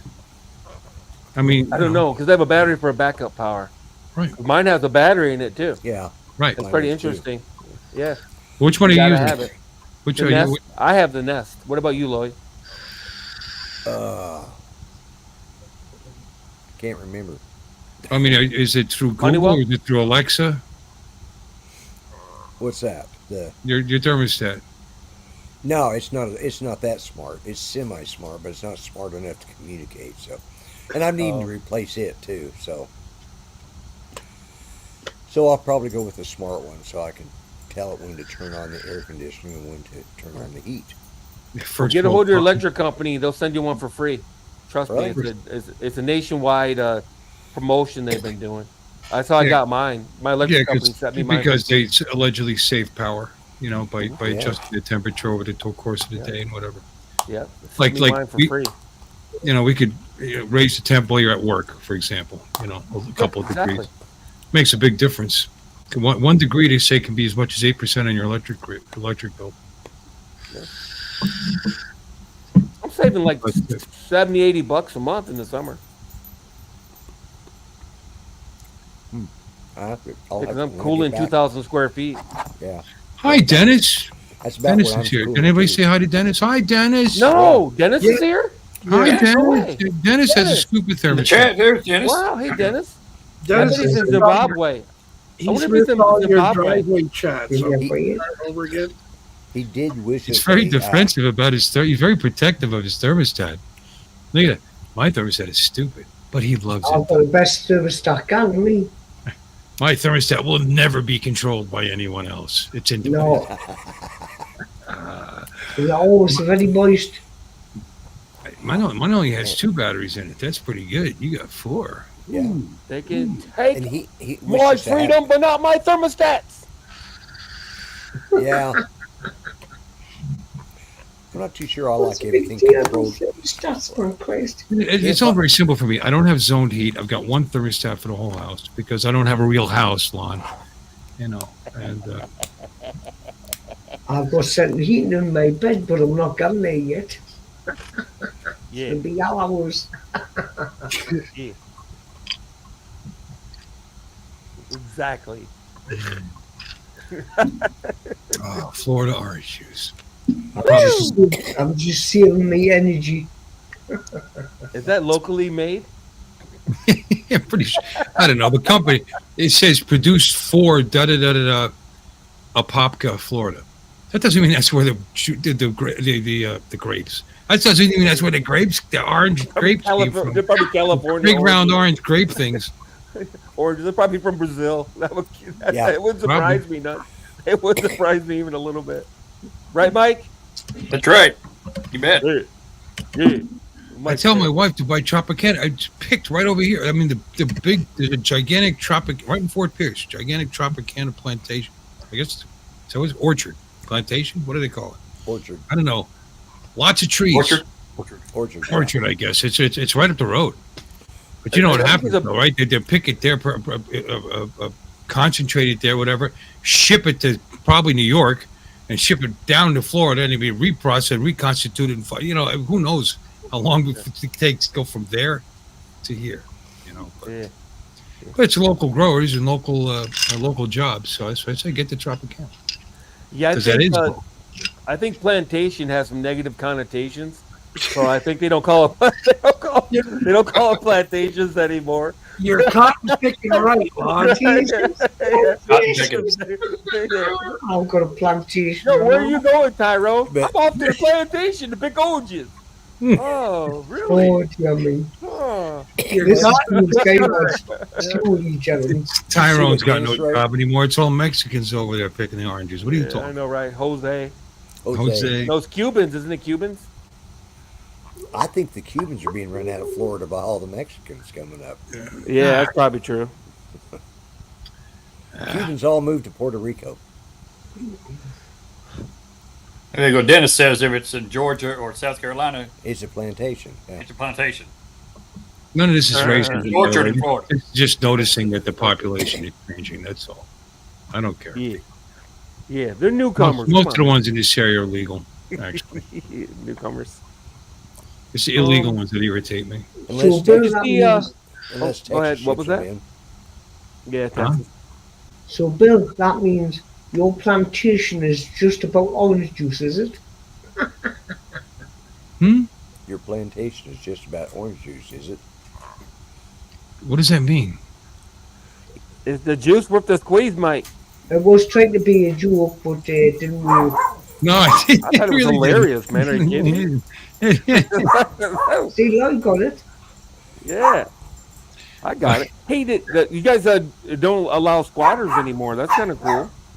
No, how was that for a strong move by the governor of the state of Florida? Huh? Yeah, people are going to be sorry they didn't vote for him for president. If it's Georgia, it's a plantation. If Florida, it's an orchard. Yeah, right. Hey, Dennis, I know that. Yeah, no, they're cracking down. They said that because it's a problem, and Florida, it's easily taken advantage of because of snowbirds, and these homes are empty for the summer. They just move right in, get the electric turned on, tell them that they're renting, come up with a fake lease, and then they're in. Yeah. And then it costs a fortune to get them out. Yeah, 5-6 months in some states. It take them 5 or 6 months to get somebody out of your house. Sometimes it's worse than that. Yeah. They I was got going to children. say there's been Good a luck getting couple money that's taken. if they got children. Yeah, one person it took her about 4 years to get their squatters It's out. getting bad. Speaking of can't get somebody out.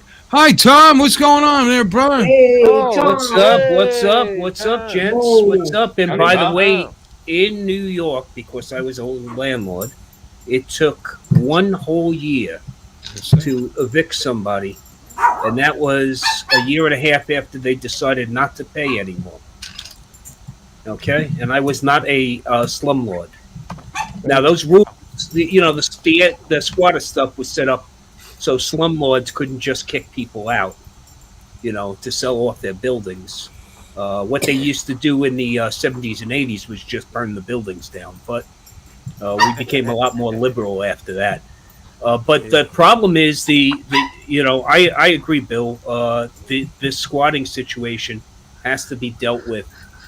Owners are walking into their own homes and being arrested. Trying to put somebody out. Kick these people up. That and the other thing that most people don't realize until it's too late is title theft.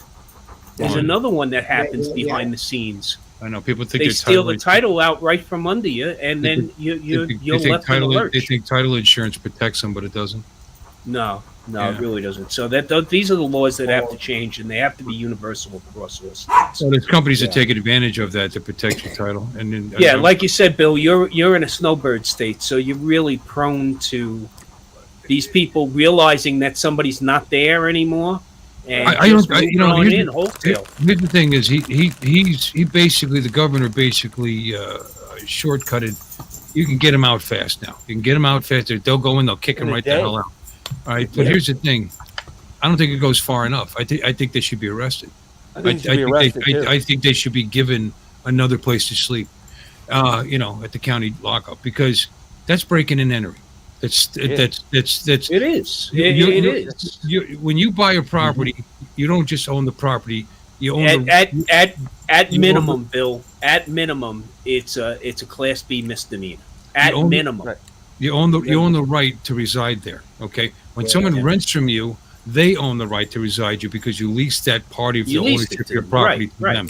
Exactly. So that's theft of your right to reside there from these people. So there's all kinds of levels: breaking and entering, damage of private property, and theft of your own Well, you got this one guy who claimed he had a lease, which he didn't have a lease, but all he had, and it was good enough for the cops, unfortunately, because their hands are tied. Well, he had a cable bill in his name at that address. Yeah, right. Yeah, he called the cable company, had him come in and install his premium channels for him, and now he's got this thing in his hand, which proves he's been there for more than 30 days, right? Yep. He started renting out rooms in the damn house. He's subleasing. Okay. And what happened was the homeowner had to wait because he changed the locks. The homeowner had to wait until the door was unlocked to walk in. She walked in, she called the cops. Okay. The problem was she also had a locksmith show up. And once the locksmiths were done changing the locks, they arrested her. The cops put her under arrest. Yeah. See, the laws are all gone right. I don't know about you, but the laws in the UK, it's the same here. The laws are all changed, right? Yeah. Especially when there's know about all these dinghies coming across from France and in the UK and everyone's country basically. These people seem to come across and they get everything. Well, that's the problem with. Okay, so the problem across the European continent. Luckily, we're surrounded by big oceans, so that's a good thing. But the problem you had on the European continent, of course, is Syrian refugees coming just flooding in to the European continent, and nowhere to put them, nowhere to put these people. So, and the big problem we have here. Before that was the Armenians. Yeah. Send them to Canada. We'll take them. But look. Here's the biggest problem we have as far as immigration laws, and I don't care where you stand as far as politics go. But the biggest problem we have in this country is we take so goddamn long to sort shit out. So these people are put on the dole, and after 5-6 years, they know nothing better. Now, if these people come in and they're coming in, and I'm not talking about illegal aliens. Anybody crossing the border doesn't mean they're illegal. If they're seeking asylum, they're not illegal. What you need to do, though, is process these people and put them to freaking work. Yeah, but you just said crossing the border. You can't just cross the border. Exactly. Bill, you have to go through channels. They're illegal. You can cross the, if you read the law, you can cross the border and request asylum. Right, that but you have to. Legal. At the ports of entry. That's what I'm saying. They have to report at a port of call. You have to report.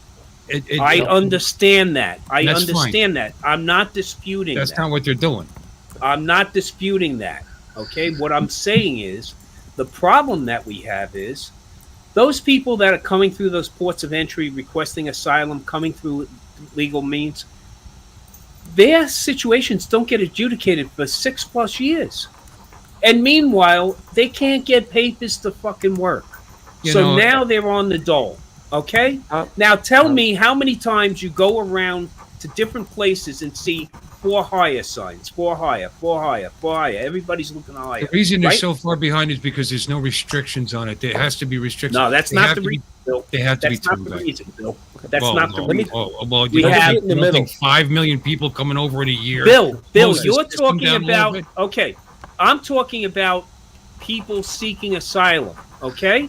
They all say they're seeking asylum. They all say that. They're seeking asylum from economic reasons or whatever. Did we just not confirm that we're talking about coming through legal ports of entry? I'm not talking about the illegal. Okay? Hold on. 1 second. Just one. I just want to say 1 second thing, then you can continue. That is like 1 or 2% of all the people crossing the border. It's not. It's maybe not. 5% max. Fact check. Yes, fact check. The people that are coming to the port of entry and saying they want to seek asylum up front are like a small percentage of the people that are coming in. It's not as small as you think it is. It's not as small. There's millions of people crossing the border, and there's thousands there's millions of people seeking asylum legally. There's hundreds of thousands of people seeking asylum. And unfortunately, okay, only 3% of people coming into this country get asylum, and they happen to be mainly from the European continent. Okay? So the biggest problem we got is, what the fuck are we doing with Mexico? Okay? First off, Mexico, most of these people are not Mexicans. No. They're from Central America. Okay? Right. They're not taking boats to get here. They're walking across another sovereign nation. And that fucking sovereign nation gets a lot of money from us. Okay? They get a lot of fucking money from us. Why are we not putting the screws to them? I mean, if we had the amount of people that are coming across the southern borders, coming across the northern borders, we would put the fucking screws to Canada in a fucking heartbeat. But why aren't we doing that to Mexico? Why aren't we cutting their fucking aid? Okay? And that has to happen. That has to happen consistently across all political groups, not just who you think is doing it. Okay? Because the problem with this fucking country, by the way, because I don't want to get into political, but it's a 2 fucking party system. And that's nothing but a bad marriage, and we're the fucking estranged children here. Okay? You got 2 fucking idiot groups trying to run this country. And what you need is, look, John Adams, okay, one of our earliest presidents said, the death of this federal republic will be a 2-party system. He said it directly in the Federalist Papers. But yet here we are, with mom and dad never getting fucking along. And I'm sitting here wondering, they're going to take an entitlement program away from me? Fucko. It wasn't an entitlement program. I paid into this shit. Okay? An entitlement program is what you give people when they arrive on the bus with nowhere to live. You hand them a credit card. This is not what we're talking about here. Okay. Social Security and Medicare are not entitlement programs. We paid. You know what's more frightening Sorry, then, turn them them back not being able and to let get them along. wait for their court date in Mexico. Right. Remain in You Mexico. know what's more frightening? I don't than them not being disagree able to with get you, along? Bill. Do you know what's more frightening than them not being able to get along? It's when they do get along and pass something. Oh, well, yeah. We're getting frightening. together on the CCP bill. Yeah, let's do that. Yeah. That's more frightening. Yeah, That's more frightening. Lon, you know what that is? Lobbyists lining pockets. Right. Money. Okay. Yep. Anytime they say That's the bipartisan, problem. Lobbyists lining I pockets. start shaking. As soon as they say bipartisan, I start shaking. Oh yeah. I know it's something you that's going to worry. fuck me over. You got to worry. You know what I'm saying? Look. Here's the other thing that gets me, right? Is the fact that we, okay, those of us that live in this country, sorry to exclude you, we pay into Social Security, we pay into Medicare. First off, stop the bonus level. I was a party to it.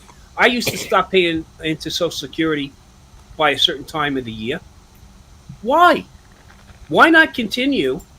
Okay, taking Social Security out at the rate across the entire earnings spectrum and not stop it at $160,000. Continue it. We keep paying Medicare past that. So the big problem that you run into is they say that we're running out of money. Okay? We're not running out of money. What we're running out of is money for disability that gaps people between the time they go on disability and the time they reach full retirement age. Then we had Reagan in the early 80s turn around and say, hey, you know what else we should do? We should tax people's Social Security. I don't know. When I looked, my Social Security came out after they taxed me, not before they taxed me. Now they tax me again on my Social Security. So what the fuck is up with that shit? So this is the things that Congress can't get together on. Why? Because it doesn't impact them. A congressman does 3 terms, a senator does 1 term, and they get lifetime health benefits and they get a lifetime pension. So if you spend 6 years on Capitol Hill, you get a full ride the rest of your life. Why don't they all jump right then? Because we got lobbyists lining their fucking pockets. These people are getting richer and richer by the minute up on Capitol Hill. And we're struggling because of it. So you gotta, when you vote, you gotta vote for fucking people that actually do shit instead of talk shit. Sorry, Bill, that was my soapbox. As long as we're not talking politics.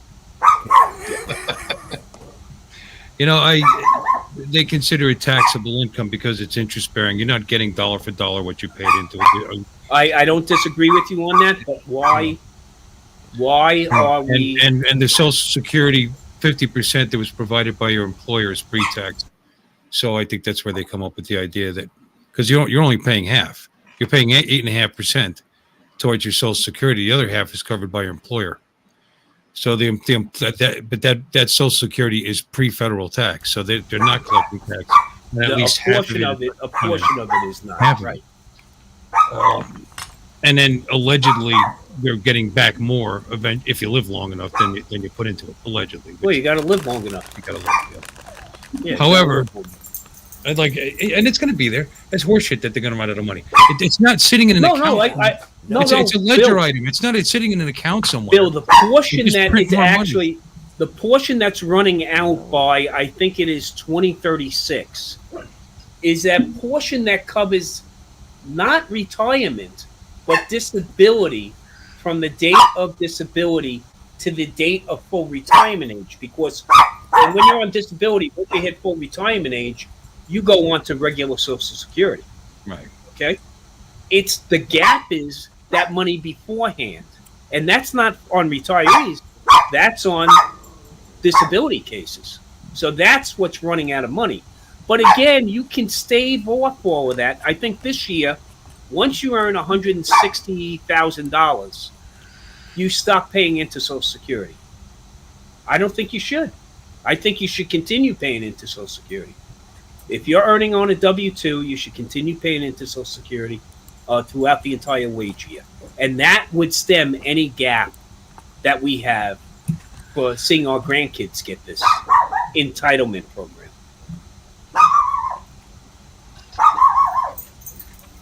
The dog agrees with me. Shut up, you little Apparently idiot. he's barking up the wrong tree. Yeah. Apparently, along with me, Jim. Happy Easter. I'm out driving around with pantyhose eggs full of dog crap. What do I do now? You throw them at houses. That's what you do with You got to light them on fire first. Come on. I'm back. bach bombs. So we used to Hey, call them. you wanna see something really ridiculous and funny? You got to watch a show called Ricky Stenicki. Who? I watched I it. think it's on Amazon. Is it Amazon Prime? I watched it. It was pretty funny. Yeah. It was Pretty funny. good. Yeah, it was on Amazon Prime. Yeah, Cena is funny. John Cena. Yeah, John Cena's funny.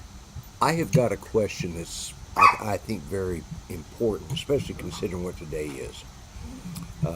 Easter, not trans awareness Not day. not Easter, Transgender Visibility Easter, Day. Yeah. Yeah. Why I'm is looking it, at you, Jim. Why is it for 364 days a year we get our eggs from chickens, and one day a year we get them from rabbits? What's with that? Because rabbits are lazy.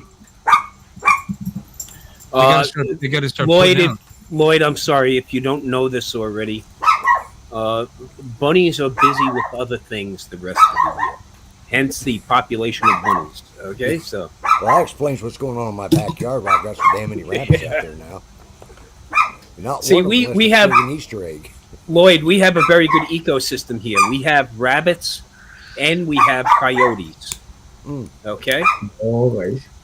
So that one takes care of the other.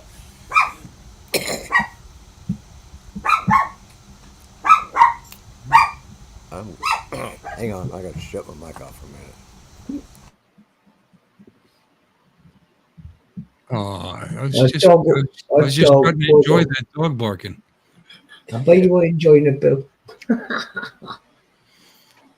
All that barking. I don't mean Tom either. I was. No, I don't know what her problem is. My bark's a lot more shrill than that. So. Oh, okay. Is that what I'm supposed to do, Dennis? Yeah, because we got rabbits that, I don't know, 15 years ago started having their babies in our backyard. So I guess I just got to get out early enough to get the eggs on Easter Sunday. So You're not doing it the right way, Lloyd. Apparently not. Yeah. Thanks, Dennis. Yeah, and don't pick those chocolate eggs up off. Oh, the little bitty ones? No, I don't pick those ones up. I don't have any rabbits in my backyard. The rabbits are Shih Tzu chow. My Shih Tzu hunts them, kills them, and drags them You into talk the about house. these, Tom? These kind of There you go. pick up? Yeah, okay. Crunchy, huh? Yeah, sometimes. It's fairly fresh. Yeah, when they're nice and warm, Fresh or they're chewy, not. yeah. When they're nice and warm, they're not as crunchy. Yeah. A little chewy. They got that like all that grass in there. That's good Yeah. roughage for you.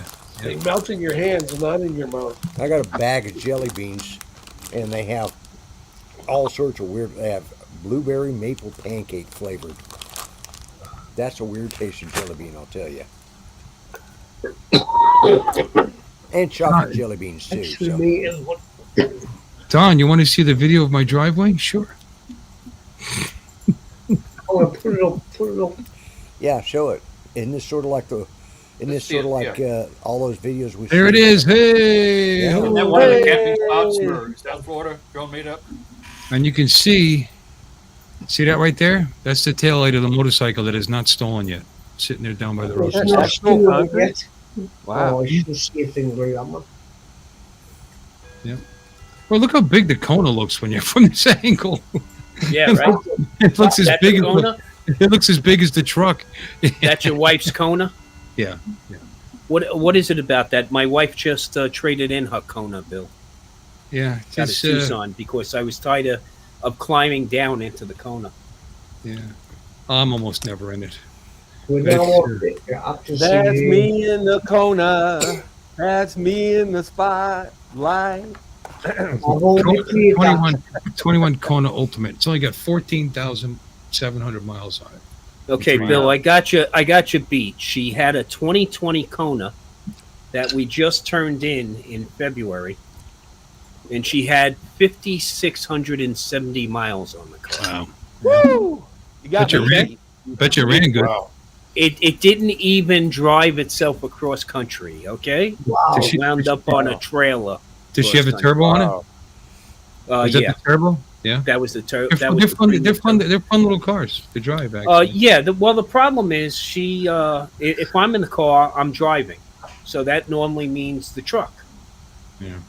Right. So the cone is sitting there, and she says, "Well, I don't know what to do with." I said, "Look, trade it in and get something we can both use that I can shave some mileage off the damn truck, because the truck is less than a year old, or is a year old this month, and I got 16,000 on it."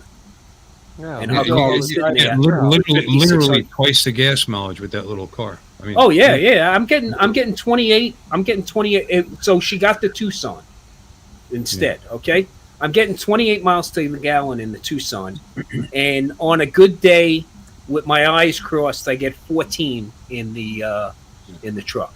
And if I'm towing, then I'm down to 10 or 11.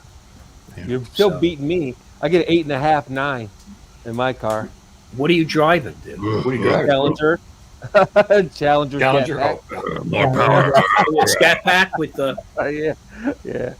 You're I just get blowing 9 gas. miles a gallon. You're just blowing gas out of the fucking exhaust pipe. That's all you're doing. Well, yeah, something like that. All you got to do is put one of those little flame arresters back there, and could be lighting up the sky, dude. Man, you gotta love these things right here. That's why I went to go unhook it. I charged my car. Yeah, my battery was low, so I hooked it up to a battery charger and charged my car. Charged my car battery. What is that? Awesome. Is that the Anchor? Yeah, this is the Anchor one. Yeah, that's a good unit. I could pull up a picture of the one we're giving away at the drone meetup. But man, I only we're giving one away. That car must have been sitting a long time to drain your battery down that much. I mean, that takes a while, man. Well, it's my fault. Like I said, I live like 5 miles from my job, right? And all winter long, I jump in my car in the morning. I drive to work. I jump in my car. I drive home. All the way there. Nope. I'm blaring the music all the way there because I like my loud music. I like 2,000-watt stereo. So I'm blaring my stereo all the way there, and I'm blaring all the way back. I got 2,000 watts. I mean, why not get 3? I got a dash cam. I got 2 cameras on it that are on all the time. I keep my stupid phone charger plugged in all the time. And then I have Android Auto I got plugged in all the time. So when they drain just a little bit, but it adds up, you know what I mean? And it never gets a chance to catch up is what it boils down to. Why don't you buy one of those mountable? Just never let them what a float charger? Float charger? Yeah, a little trickle charger. Yeah, I got one for my truck that I keep on it all during the winter because I don't drive it. And I got tired of buying new batteries, so I went out. It's actually you don't. It's something like that too. You can actually run the lead through the front and have it maybe sticking, so you don't have to constantly open the hood, hook it up and just right. Like I have that on my motorcycle, on my bikes, both. Yeah. Right. It's a float charger. Yeah, that's all it is. My battery's in the trunk. So my battery's in the trunk. I watch a lot of from the States. I watch a lot of channels from the States on YouTube. But I don't know if you know him. One is Matt from Diesel Creek. What? See that again, Bill? I'm sorry. I can't understand a fucking word you said. What? What's that movie with Brad? Was it Brad Pitt? Was an Irish boxer? No, he wasn't Irish. He was Cockney. I think. I'm a Geordie. No. He was a gypsy. Yeah, he's a Geordie. Let's go. Gypsy. He was a gypsy. I watched Matt M-E-T-T and his channel's called Diesel Creek. Okay. Where? I also on YouTube? Well, yeah, it's on YouTube. With that stereo in there, maybe you might consider putting a second battery in. I used to do that. Yeah. Run a second battery. Run a parallel, set up a second battery. Yep. Yeah. I did that for a while. Also, here's another channel I watch from the States. Is Watch. It's called Watch Where's Work. Uh-huh. And the next one is I do watch. He's called Warren. That's Western Truck and Tractor. Okay. Look what Jim's got. This is gone. I'm gonna stop Joe for a second. Mr. Joe, I got a question to ask you. Yeah. Don't take this the wrong way, but do you have as much trouble understanding us as we do you? Probably. Can you speak Because English? we don't speak the Queen's English. Mike, can you speak English? It's look, and Mike, I thought it was me with the Brooklyn accent, dude. Okay. No, you're loud and clear, Tom. I got you, Tom. Let's get this right, though. You can't say about the Queen anymore. It's the King now. So, Joe, where are you from in the UK? I'm originally from Newcastle upon Tyne. Newcastle. Tell them where Newcastle is. Newcastle upon Tyne, West End. West End. West End of Newcastle. Girls. Odd area. I grew up there. Right. Oh, West End town and dead and walk. East End boys, West End girls. Them all from Perfectly understandable. Actual boys were from London, man. Then I've never heard Mark speak, so we don't know. Well, you know, that's true. You'll know somebody if I mention them. I used to talk to his brother all the time because I'm from West End, Newcastle. I moved to a place called Wall's End. That's the one we're giving away. Right? You get to the wall, it's the end. And one of my That's friends, mine there, the Yeti. You don't know him if I'll say. Is that an anchor, Lon? It's an EcoFlow. EcoFlow. Take that This one. one's it's an EcoFlow. It's a big one. How many watts is that? How many? What do you call it? That's correct, Mark. I don't know off the top of my head. No. To tell you the truth. I think I should. We had a big discussion about it. We were gonna just we got like 4 of them on wheels. You know, the kind where you pull behind you on wheels. Yeah. And I'm just like, holy crap! I would love to get rid of one of those, but you obviously ain't taking it home with you on the plane, right? So then I thought we should just bring a picture. We should probably just bring a picture or something like that and ship it direct. But Billy's already gonna ship it off to Ray. They already planned it, so. You know, because somebody's it's almost gonna be a burden. Whoever wins, You're gonna have to ship it home. Yeah. No, you're gonna have to give it to somebody who lives locally. Lives locally. Look at Bill. or drives down. That'd be no problem at all for me. Somebody that drives down. Basically, your next door neighbor, by the sound of it. Yeah, we're gonna do a big solar panel too, but. That's even more of a pain in the ass to try again. I was just like, you know what? Got to pick up. I was like, oh, I was just like, Jesus. You know, you don't want to make somebody a burden, though. You know what I mean? There's nothing like giving somebody something they got to deal with. Hold on. Just stop there and rewind yourself. There. What'd you say? Oh, like Jesus. that TJ gave away that big tower Bluetooth speaker thing. Do you remember that? That was It was like 3 feet high, 3.5 feet high. With speakers all the way around. It was kind of cool. It was sponsored by somebody. Was it like Mountain Dew or Pep or something like that? Yeah. Who likes? I wonder. Never mind what you speak as. Who likes them ones? That's an old one. Well, that's a Bose. That's a good little speaker. Yeah. Yeah, Bose. Yeah. But I've got a customers in my sitting room connected to my projector because I watch a projector, you know, for films and that. I don't watch normal TV. I've got a laptop in there and I use a projector. The Bose customers. We've got the AM3. We got the AM3 or the AM5 or the AM7. I used to so, Joe, I'm going back to the accent thing a second. Joe, is this considered Geordie? I mean, like folks from Newcastle are known as what, Geordies?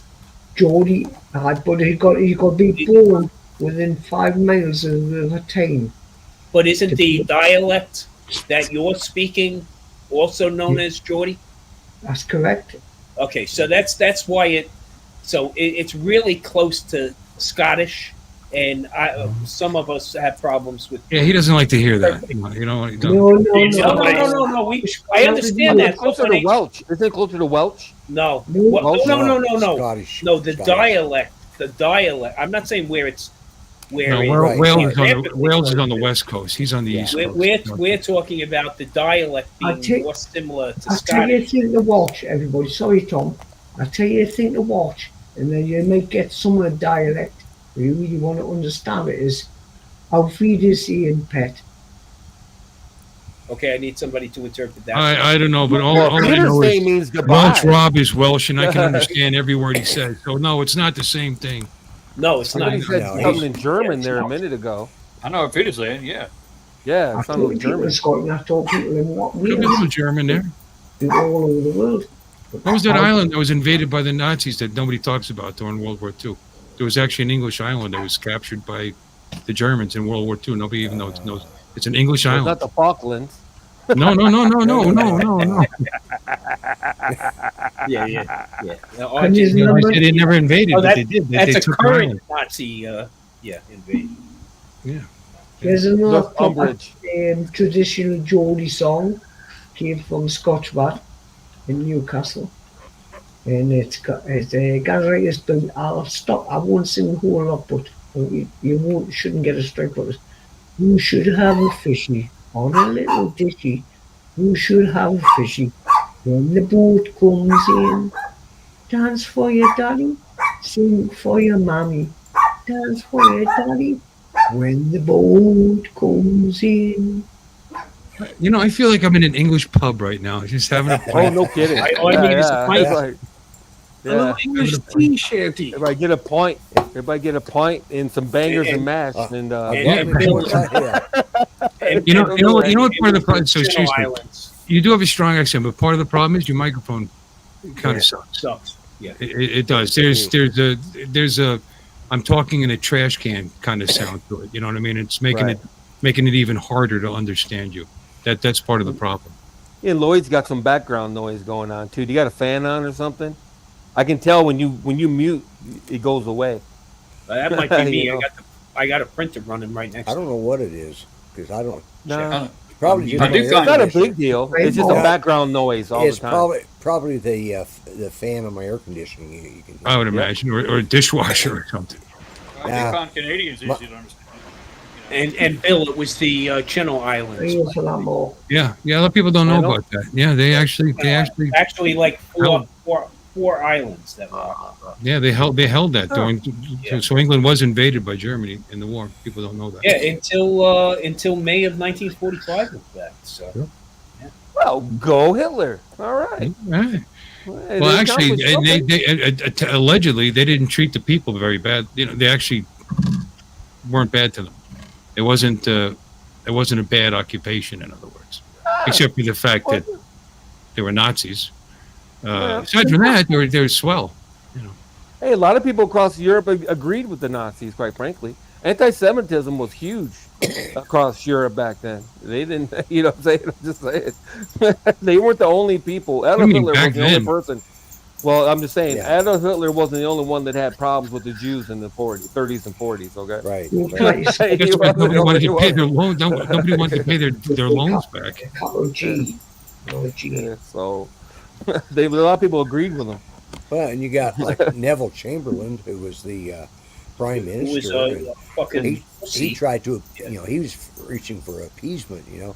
If we treat him nice, they'll treat us nice. He was afraid of his own fucking shadow. Yeah, he was. Yeah. Well, he was a great. He was constantly getting threatened to be put out of Parliament. Okay, so he was trying to appease everybody. Side. Yeah, except what needed to be done. But the problem with him was it was all words. Even when he told them, if you invade Poland, that's it. And they didn't make any steps to defend Poland. You can't just say it. Yeah, you gotta put some kind of, because really Hitler didn't want the war with England at the beginning anyway. I mean, he wanted the European continent. He actually respected and liked England. By the way, just so you know, he was trying not to kill people as much as he could. But then once we started bombing, bombing his troops, all bets were off. Basically, Bill, to be honest with you, Hitler didn't want to attack Britain because he knew he was going to be up for a challenge. He knew I think taking the entire European continent was a pretty big challenge to begin with. Yeah. I mean, he did invade the Soviet Union. I mean, no offense, but I mean, I don't think his mistake was. I don't think challenge was the problem. His mistake was his mistake was trying to fight a war on two fronts, and picking the wrong Eastern Front to fight. That was for damn sure. And the thing is, his mistake was aligning himself with the Japanese. And once the Japanese invaded Pearl Harbor, he now knew he had fucking the U.S. to deal with. Yep. Which before he was only dealing with the U.S. on the land lease issue. Right. He didn't want the U.S. involved. He didn't want the U.S. No. Yeah. Of course, when the U.S. and Great Britain got together and says, right, we're going to fuck this cunt. He had no fucking chance, no matter where he was. No chance at all. But also, see, the U.S. came with nothing but disposable bodies, and that was when you look at something like the B-17s. Yeah, these guys flew during the day. Day, okay. Even the Germans did their bombing runs at night. Even the British did their bombing runs at night. But the U.S. fucking caution to the wind. Fuck it. We're going in daytime. And look, you had fucking 30 planes go in and 3 come home. You're on each one of those B-17s. There were 10 members on board. Okay, the most we lost in any one action was 600 aviators. It wasn't that bad. It was bad. I'll come up with actual stats. Go ahead. I read them all the time. It was bad, Bill. Yeah. So 600 is a lot. 60 planes is a lot, but that was Schweinfurt was the worst action. But you guys were. Hey, real quick, you guys were saying that it was a challenge to take over the continent. No, it wasn't. Hitler rolled through all the rest of the European continent until he got to the English Channel and the Soviet. It's because they were idiots. Border. The French thought the Maginot Line was going to protect them, and all they did was come through the Ardennes and go around it. Because they couldn't turn the guns around. He had it all. He could have just stopped right where he was, and he could have been good. Yeah. He could have said. Well, he did stop. He made it. He kicked the British out of Dunkirk, and he did stop. He made it to the ocean. He was there. He was bombing London, baby. He was just bombing it, but he never truly invaded it. He was just bombing the shit out of them, hoping that they would give up. Here's a question for you all. That's my point. Here's a question. Right, I know about this. I'm talking to tell you what I do know bits and pieces. But what was Britain's #1 plane? The Sopwith Camel? I'm just kidding. Spitfire. No snorting.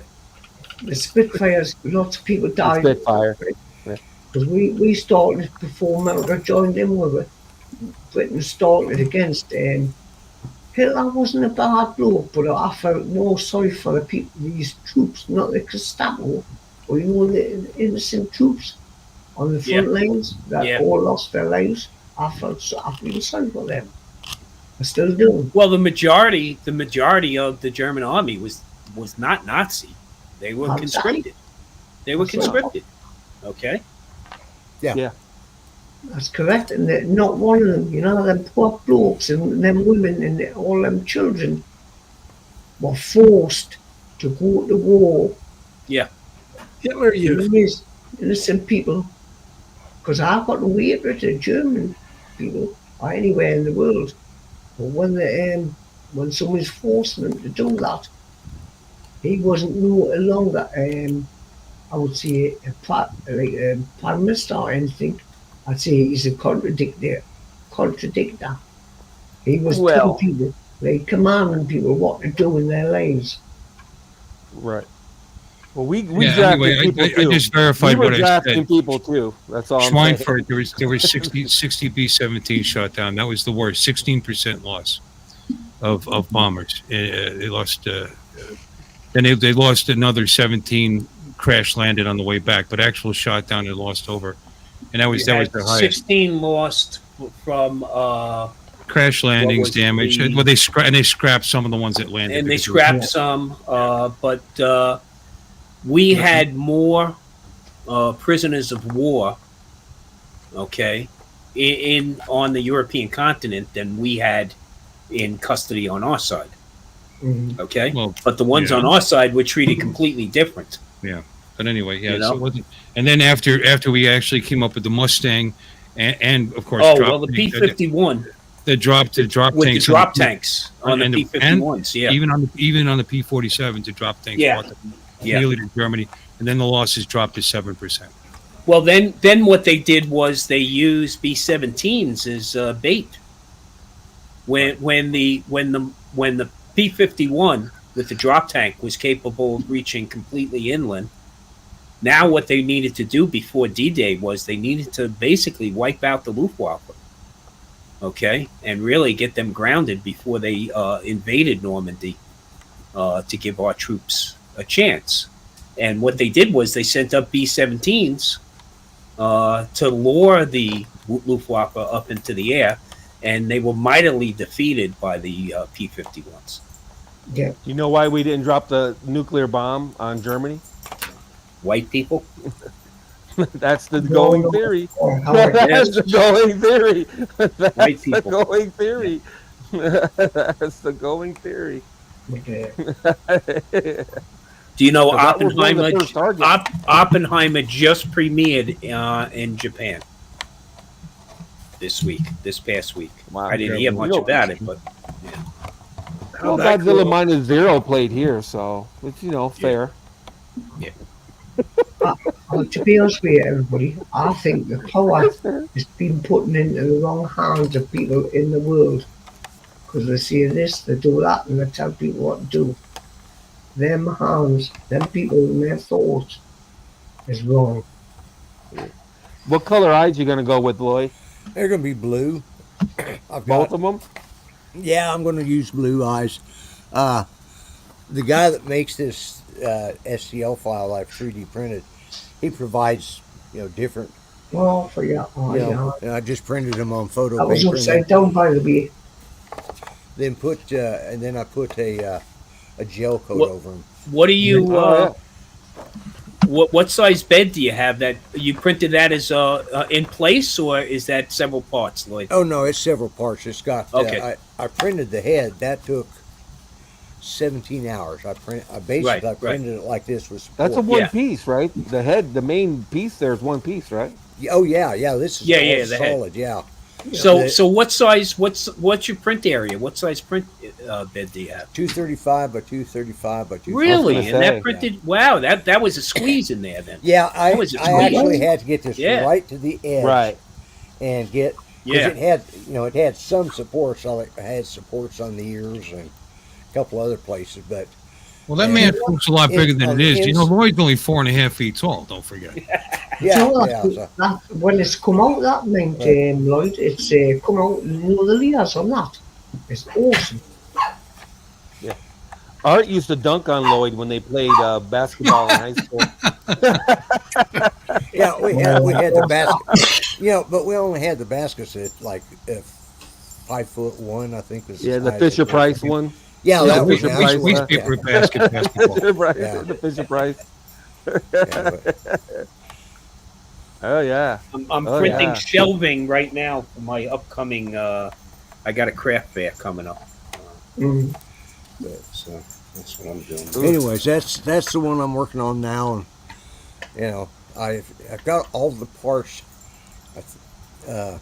This is where the eyes will go. They'll sit on a tray and they'll be able to move. And they'll be able to move back and forth, right? Yep. And then this here will control the eyelids to go.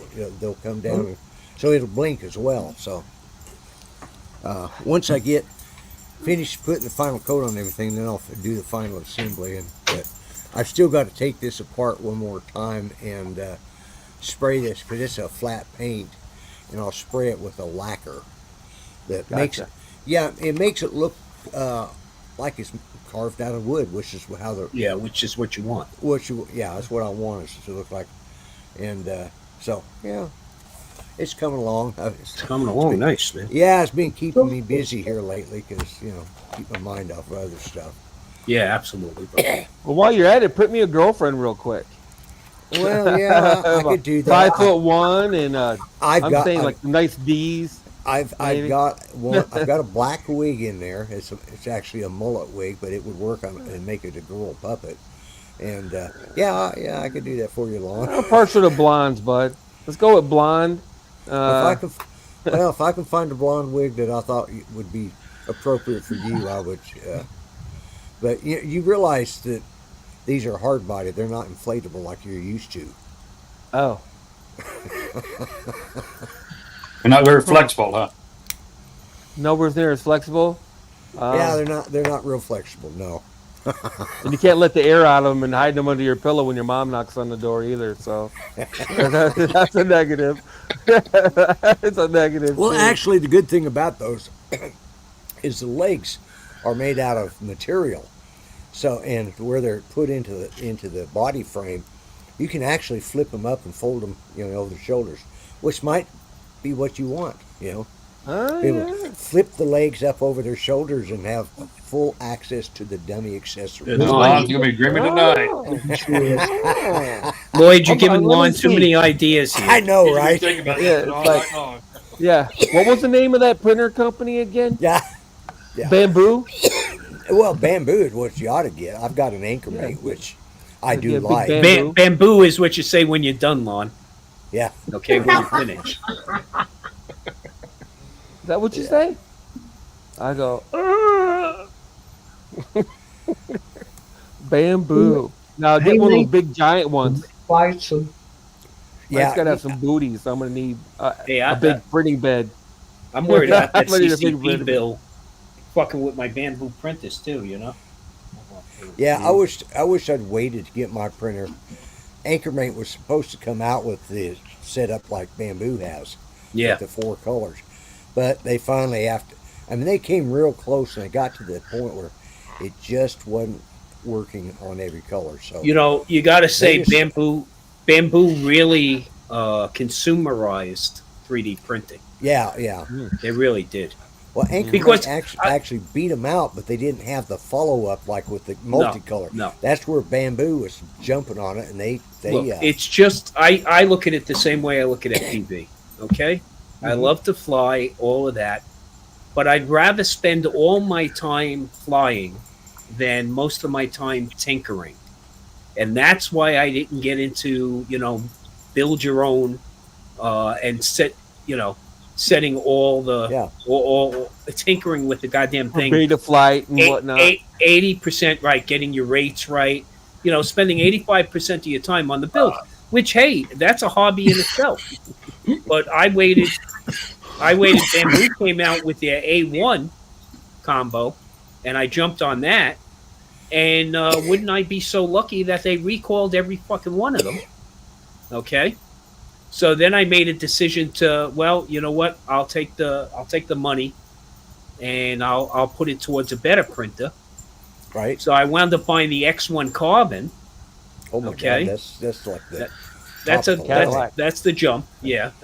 So I bought the X1 Carbon, had it delivered because they gave me not just my refund, but an $80 credit for the inconvenience. So I figured, okay, I'll put it towards the X1 Carbon. Lloyd. I had that delivered because I had a big print job coming up. Right. And it came and got delivered DOA. I could not, after spending a good 2 hours setting it up, it would not power on. So unfortunately, with Bamboo, their still struggle is customer support. And this was just before the Chinese New Year. So now I can only put in an email, a service ticket. They come back 3 days later and go, oh, check our wiki. We can, if you figure out what it is, we can send you 3 different boards that you can replace. And I'm going, I am not repairing a brand new delivered machine. So I request a refund. So I box everything up. Mm-hmm. I have a local reseller here, an authorized reseller, Friendly Hobby. I called them up. I said, hey, do you guys work? You guys do warranty on bamboo printers? And they go, absolutely. I said, well, I just had one delivered from Bamboo. And they said, stop right there. We do warranty repairs on the ones we sell out of our bricks and mortar. So I said, do you have any? And they said, yeah, we do. I said, okay, put one to the side. You know, I notified Bamboo I was shipping the one back, and I went up and picked up this one. I've been running this one now continuously, almost 24/7 for, what about almost 7-8 weeks now. Which one is that? This is this one right here is the X1 Carbon. X1 Carbon, okay. The Bamboo. And it's a great machine.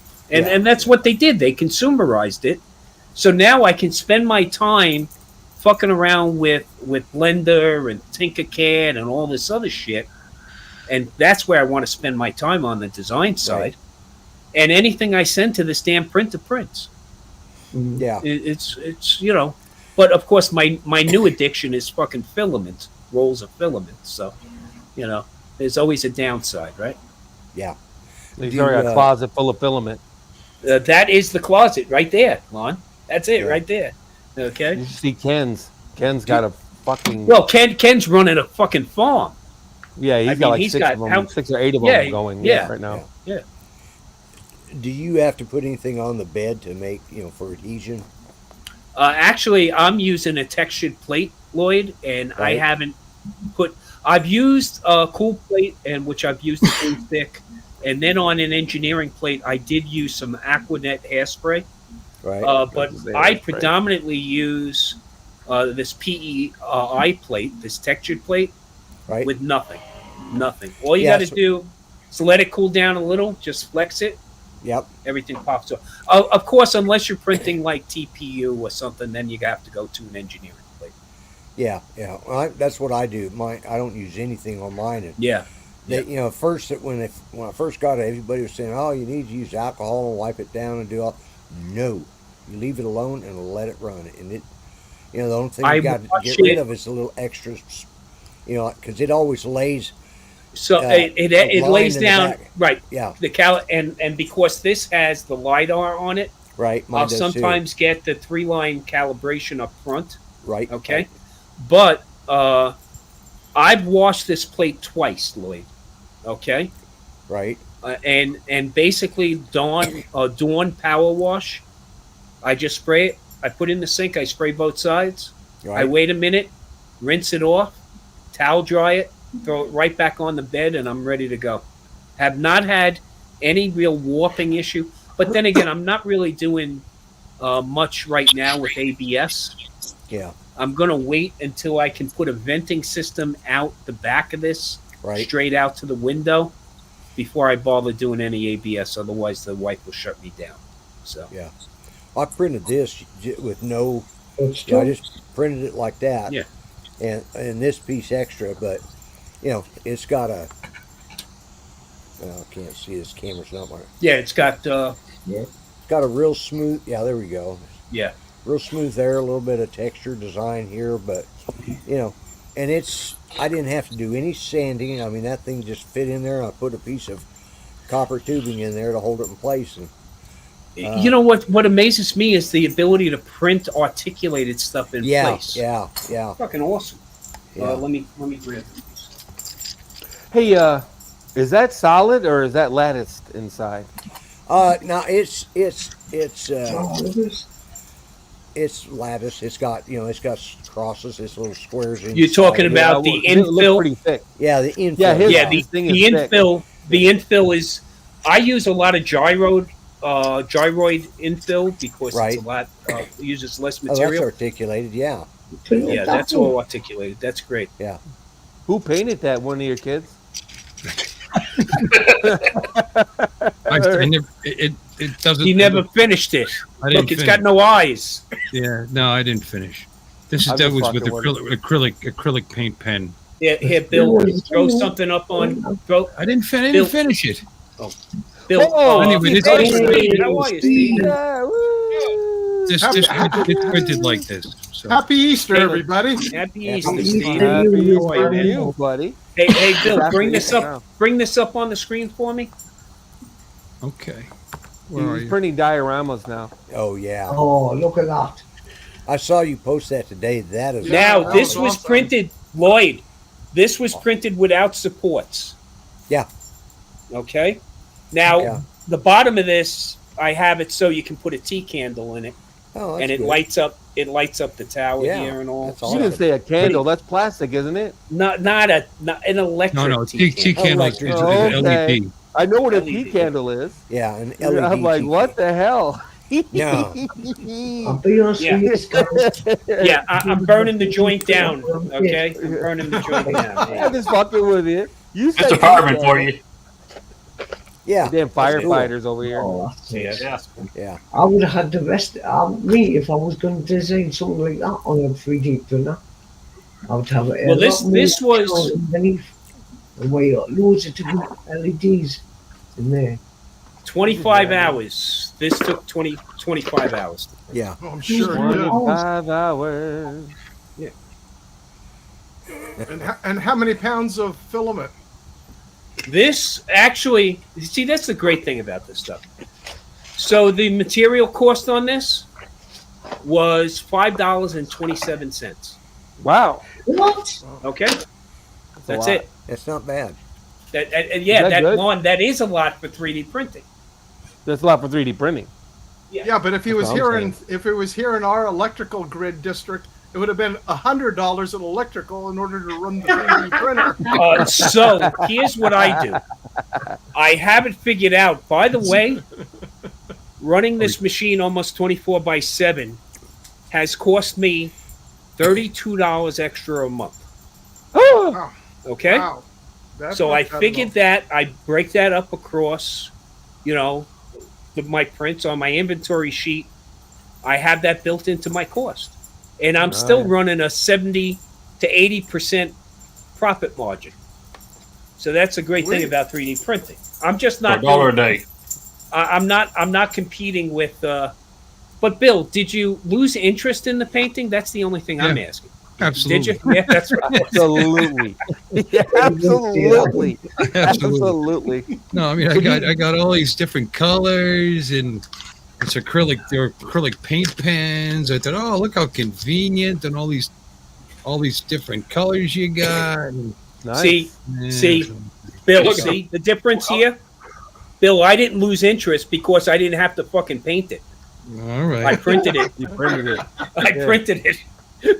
Yeah, well, Bill I, has a look, job there, Pops. Look, I have. I know, that's true. We got these here. It's easy to talk shit when you're not putting in 60, 70 a week. Yeah. Hey, God bless, man. I put in my 120 a week I know you already, put yours so in. Yeah, I'm yeah, done, I man. know.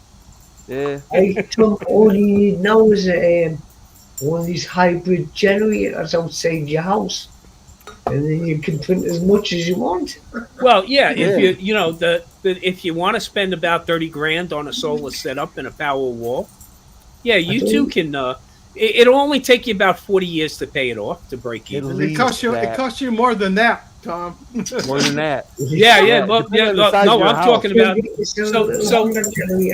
Well, the big problem we have is they're constantly talking people into how it's free, how it's going to pay you back.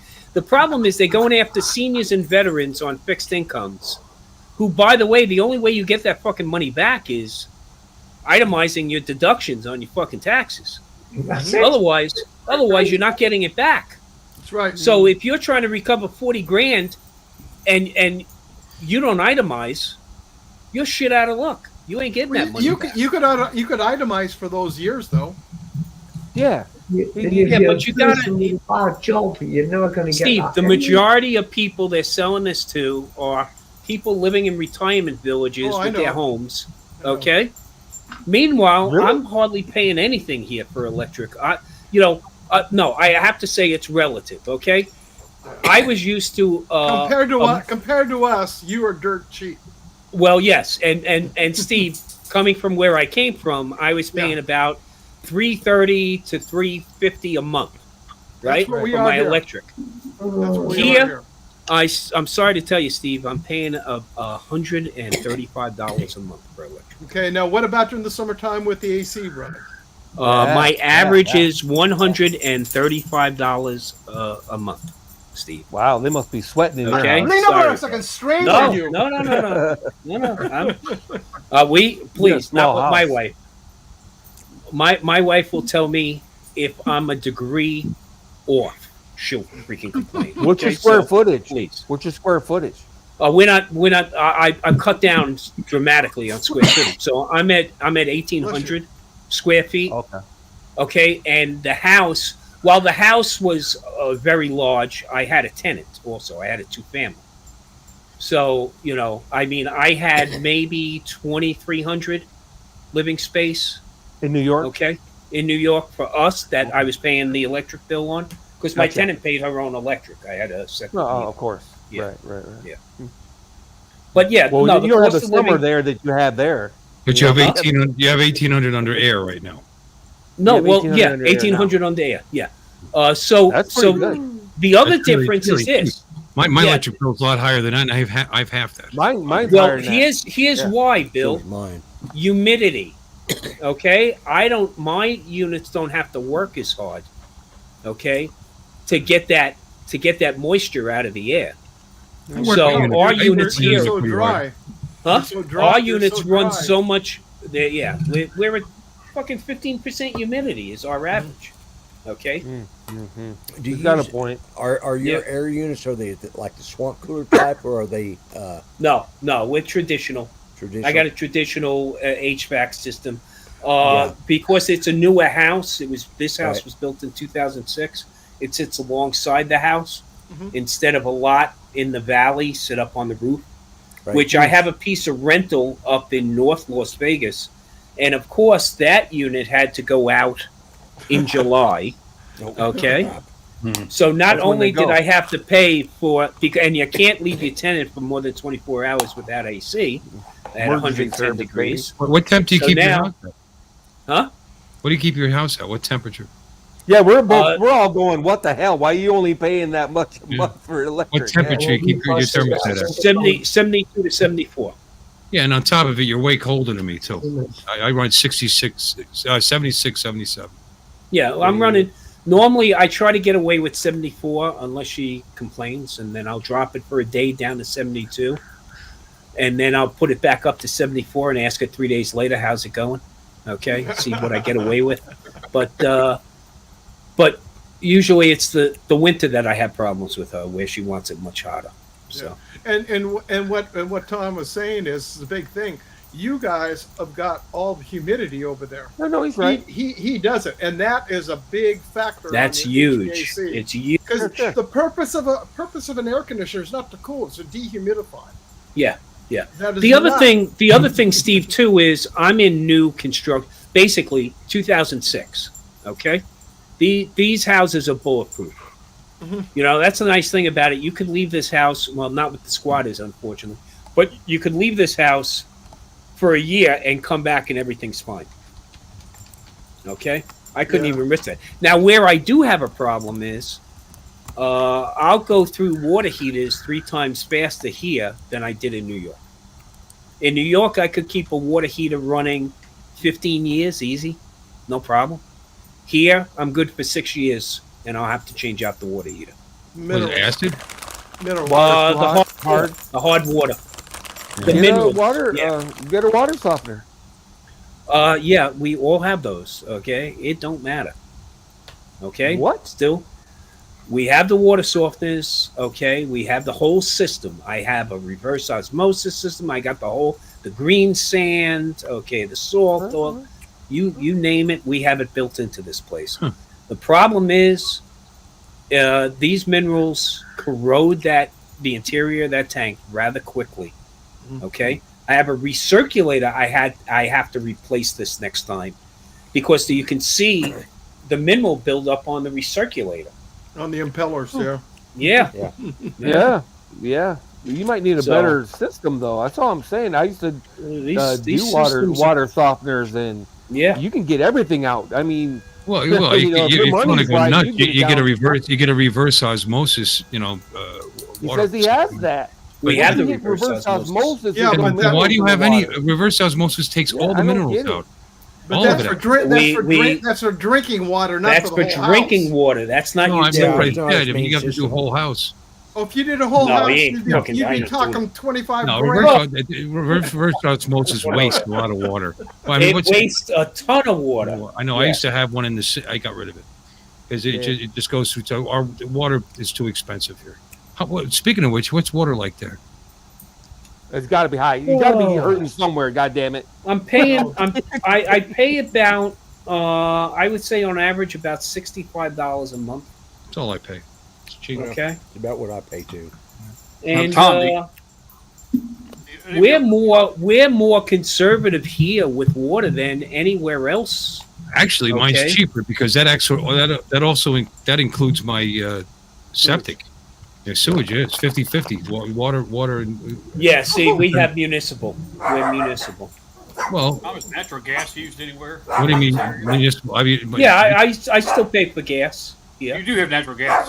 Yeah. I have natural gas. Heat? Gas heat, then? Yes, I have gas heat. Okay. Oh, well, What that's does that run I have the oh, furnace. here. The furnace is built here. The new law here is after 2018, you have to replace both units. You can't just replace a furnace. You can't just replace your AC because of the way the units are set up. You have to replace both. The new IECC, Yeah. Right. Wow. Now, but gas is typically more economical than electric for heat. At least Yeah, for heat. Yeah, absolutely. across the board.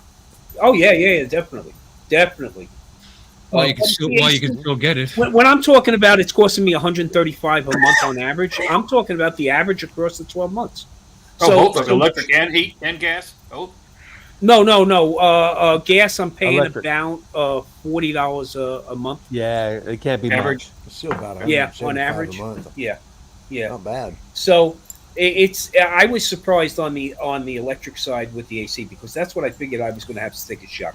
No, my sticker shock came when I had to register my fucking vehicles. That's when I had sticker shock. Okay. Yeah, our electric bill here includes our range, our stove, our hot Yeah. water.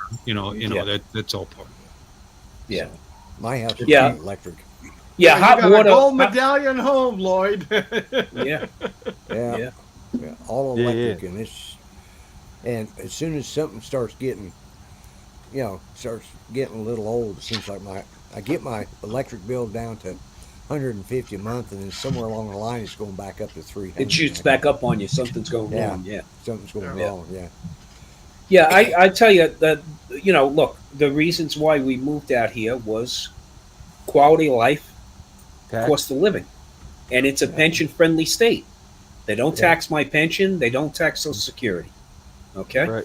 Now, I would have not paid city or state tax back in New York when I retired, unless, of course, I got another job, because I had a municipal pension. Right. So I wouldn't have paid. But the cost of living was too freaking high. Sure. Right. And the quality of life sucked. Mhm. Right. So, but the second you move out of New York City, you can't afford to move back. No way. Oh, you're done now. Yeah, you're I'm done now. I'm Yeah, you're done. Yeah. You can't. You never go back. No That's way. my excuse with the kids. Sorry, I can't. I can't move back. Yeah, exactly. You'll have to move. You'll have to move out here. Yeah. Tom, did I tell you I lived in D.C.? No. Yeah, I lived in D.C. Just outside of D.C. You want to talk about expensive living? I lived outside of L.A. too, but D.C. was worse. Oh yeah, Yeah, DC is one of the most terrible. expensive places in the Yeah, nation. DC's terrible. Retarded. You can't do anything in D.C. I mean, it's insane.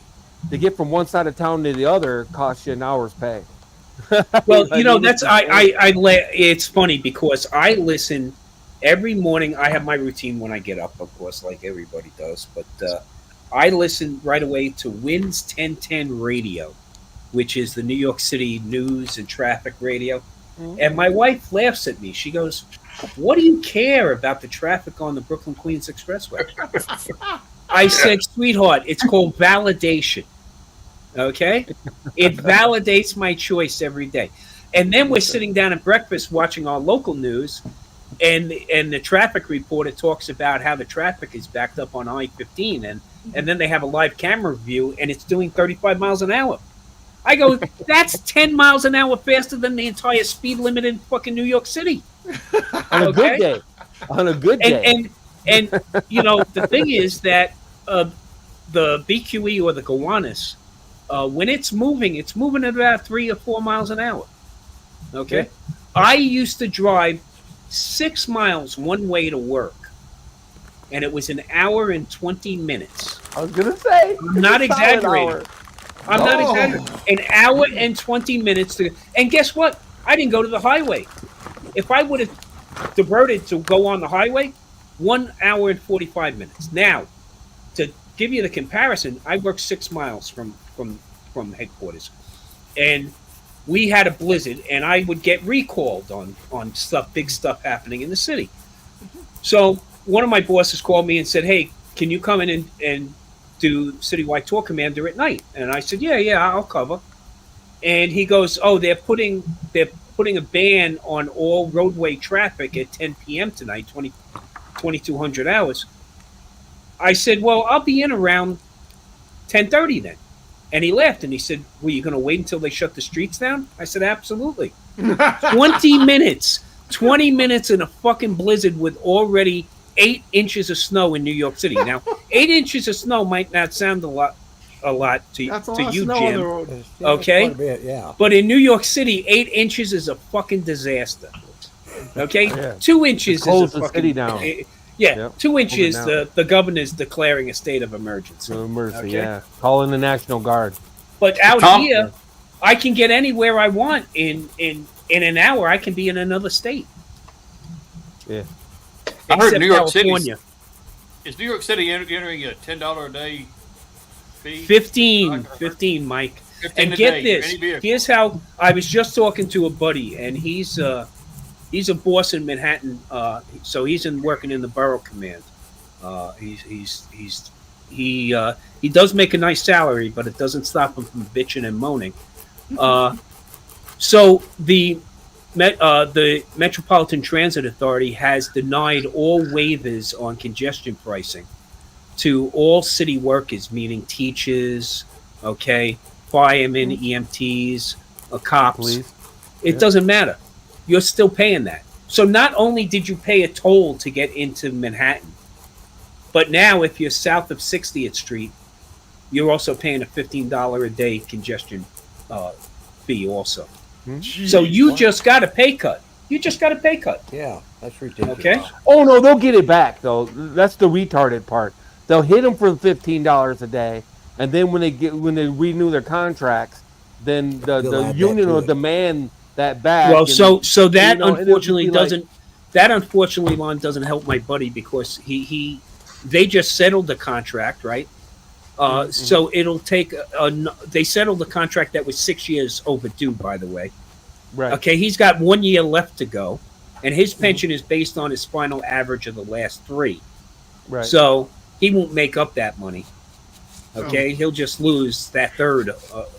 But it's fucked up. I mean, you're paying $15 to get through the Queens Midtown Tunnel, to pay another $15 because you just entered the congestion zone. So that means that just costs you $30. Right. Besides the gas and the wear and tear on your car. Okay, Right. so take mass transit. An aggravation. So, yeah, well, mass transit has its own issues. Right. Besides, you have to buy a ballistic vest with a shock plate. No. First. It's a complete Kevlar jumpsuit, Tom. You gotta clarify that. Except it's You're hard going getting out. down those stairs during rush hour in a full Kevlar body armor. Okay. No, but I look. I was fortunate because I had a parking spot in headquarters. Okay, but most of my crew did not. Yeah. And those that drove in were paying $400 a month for a parking spot in downtown. That's all. Bless you, Jim. Okay. That's all. And Wow. that and besides sitting in traffic for 2.5 hours each way coming from the island, and then you have the people who take in Long Island Railroad, which that's probably a $450 bill a month, plus another $185 for the New York subway system when you get in. So, So yeah, are the salaries good? Yeah, the salaries are good, but relative to what? When you're paying, just like DC. So when somebody is take away the paying, overhead. well, the thing is, my tenant never wanted to move. Okay, yeah, because I never raised the rent. She was like a family member at some point. So she raised her kids there. But the thing is that the apartments, a 1-bedroom apartment in my neighborhood would go for about 3,500. Okay, 4K was what I've heard. now downtown. Okay, so in Astoria, Queens, New York, which I grew up in Astoria, but now it's trendy. My nephew is living there. He's a comedy writer for SNL. He was living there with 3 other guys in a 3-bedroom apartment, and each one of them had to kick in close to $3,000 a month to cover all expenses, the cable bill, the electric, everything. So what's left? Look, New York City is great if you're in your 20s, early 30s, and want to experience life on the edge. And making a $250,000 a year. But after that, it gets real old real quick.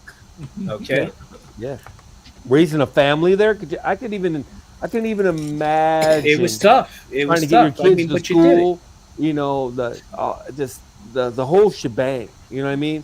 It's like it's bad enough. Like when we were in Chicago. Chicago's getting bad too. They sold all the parking. The city sold parking in Chicago to a private company. And I think it's a Saudi company, but I don't want to get off into xenophobia or whatever. But I believe it's a foreign company, and so now you pay just ridiculous amounts of money to park in Chicago. It's ridiculous.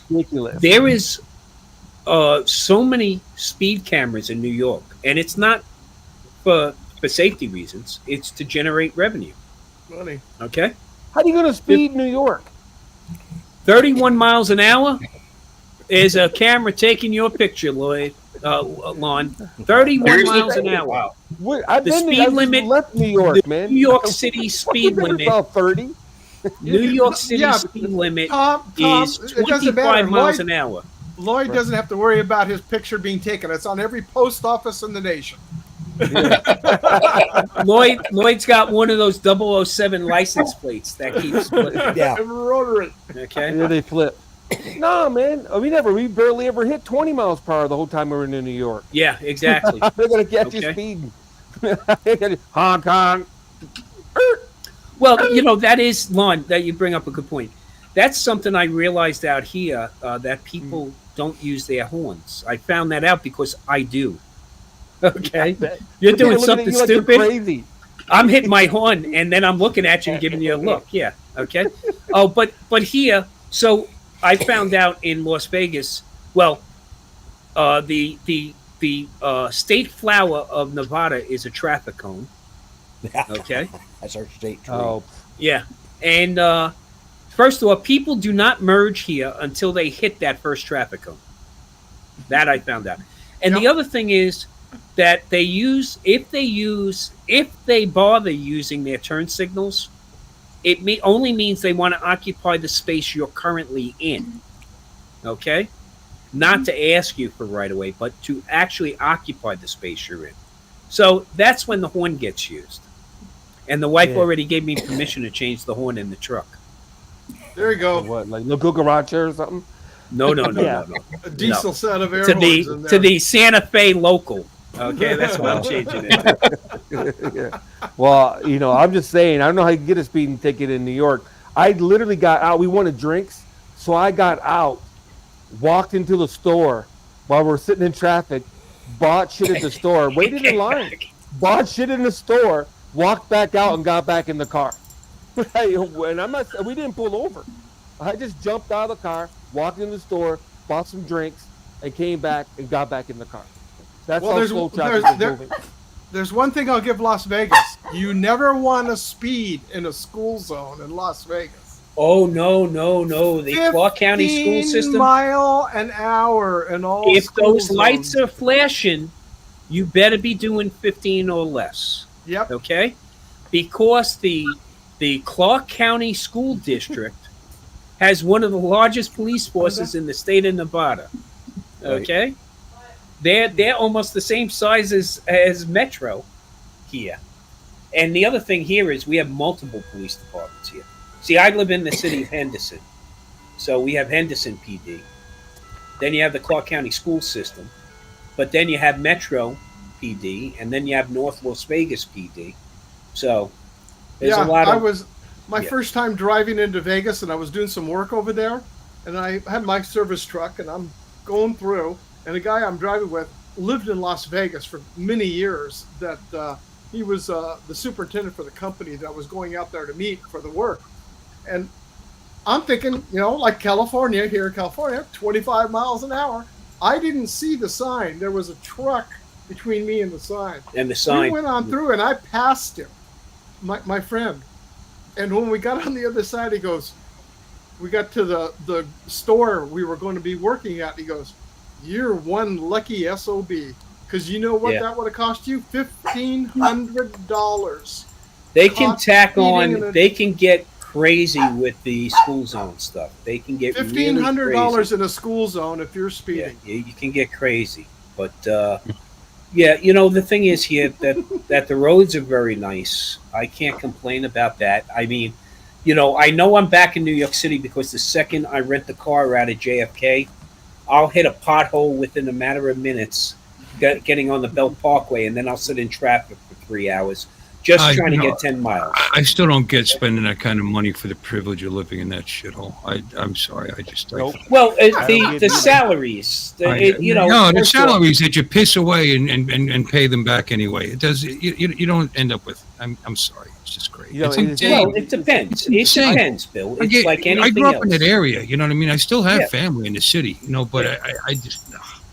And they're still doing it, right? House. Let's imagine what the electric bill of this house is. Here's a house that's in my family, right there. 6,800 square feet. Holy moly! Yeah, you know why? It's in Springboro, Ohio, which is a very nice town, by the way. He lives next to retired generals and whatever else. This is my brother's house.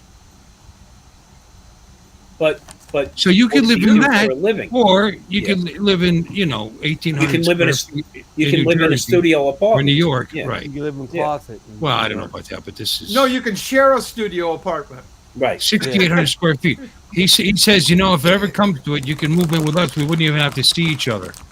The whole first floor is just like a whole other, home. But yeah, I mean, hey, Don made a good point for a bunch of guys that eat dinner at 4:00 in the afternoon. You guys are up late. Hey, Don, you don't realize we take naps at 2 p.m. in the afternoon, so that's why I'm looking at my fourth nap coming Give up. me a break. Okay. No, it's just amazing. Look, it's like anything else. I mean, there are wages to be made, but it's like I said, Bill, it's relative. I mean, that's a gorgeous home. You're paying. You know what? He's the senior vice president of a defense contracting company, so he's still making the wage. He's just not paying it to the city of New York. He's not paying for it. Yeah. Exactly. You know what the people? You know what the people are sorry that COVID went away are the people that moved out of New York and were still working from home, making $200,000 a year to be an executive secretary. Yeah. But she was living in like Wisconsin or some damn where. You know what I'm saying? And working from home. I can't believe that is $712,000. Imagine that. Well, it's up to almost 900 now, but that's what he paid for it at the time. Oh my God. Even with the exchange today at $1.3830 for an American dollar, that's still under $1 million Canadian. I just showed you by the way, I just showed you the guest kitchen. It goes on and on and on and on. Hey, let me break out my communist real quick. Why the hell does somebody need a house that big? The problem is that the house is too big. So but what the question is what's the heating bill there? Yeah, I know that isn't. Well, I'm gonna have to ask he's him. got all kinds of money, but it's just like, why would you want a house? No. Look. We could have a house with what the house. He's got 4 kids. Oh well, that makes a big difference. Then you want all that space. They can have their own wing. Yeah. Yeah, I know, right? And please, I could have had my kids. I could have had my kids living on separate sides of the house if that were the case. I would. Bill, does he do a lot less of nightmare? Does he do a lot of entertaining for his business there too? Actually, yeah, there was actually a recent. Yeah, of course, he takes advantage. I'm sure he does. That's one of the reasons. That's not why he bought the house, but he does do that. They'll have. He had his entire company on the stairway in a picture that was in the local newspaper because they were talking about a new contract that they see. That's the other thing in retirement. $1 billion contract or some shit. Yeah, the other thing in retirement you make sure of is that you don't have stairs in your house. Yeah, you put an elevator in there. You don't ever have to go upstairs. I'll just sleep on that sofa. He rents out the upstairs to tenants. Yeah, so it gets cold. It does get cold there. Yeah, he has to pay somebody to clean that joint. So, guys, 3,400 square feet in New York City in a semi-attached house went for $1.47 million. Okay. What? How much? 4.7? 1.47. That sounds better than I was thinking. I've seen apartments in New York go for $6 or $7 million for 2,000 square feet. Well, we're talking about a house in Glendale, Queens. Yeah, I'm not being. Queens. I'm sorry. I was thinking of Manhattan. Actually, Lon, Brooklyn is more expensive than Manhattan is now. Oh no, fair market is $840 now. Yep, look at that. Well, that's all it is. Lord. I could sell my place and buy that twice over what it and have money left over, right? I know. Have money in your pocket. The crazy part of it, yeah. And triple. Steve, I designed. In my business, I've designed numerous homes for people from California and New York. And look at this. They get 3 times the house for the same price. Oh yeah. It's a golf course community. Right. So am I. I'm a golf course community. Yeah. Michael. When the first time I went to Spin Up, I was there, and when I met up with Chris Hope, he took me around Austin, and we're driving around, and I'll never forget this because we drove up, and we were talking about homes. He goes, "Oh, I'm going to go show you something," and it was outside of Austin. The house was on a half-acre lot, completely fenced in, had a pool in the back. It was about 6 years old, craftsman style looking home, ranch style, 3,200 square feet.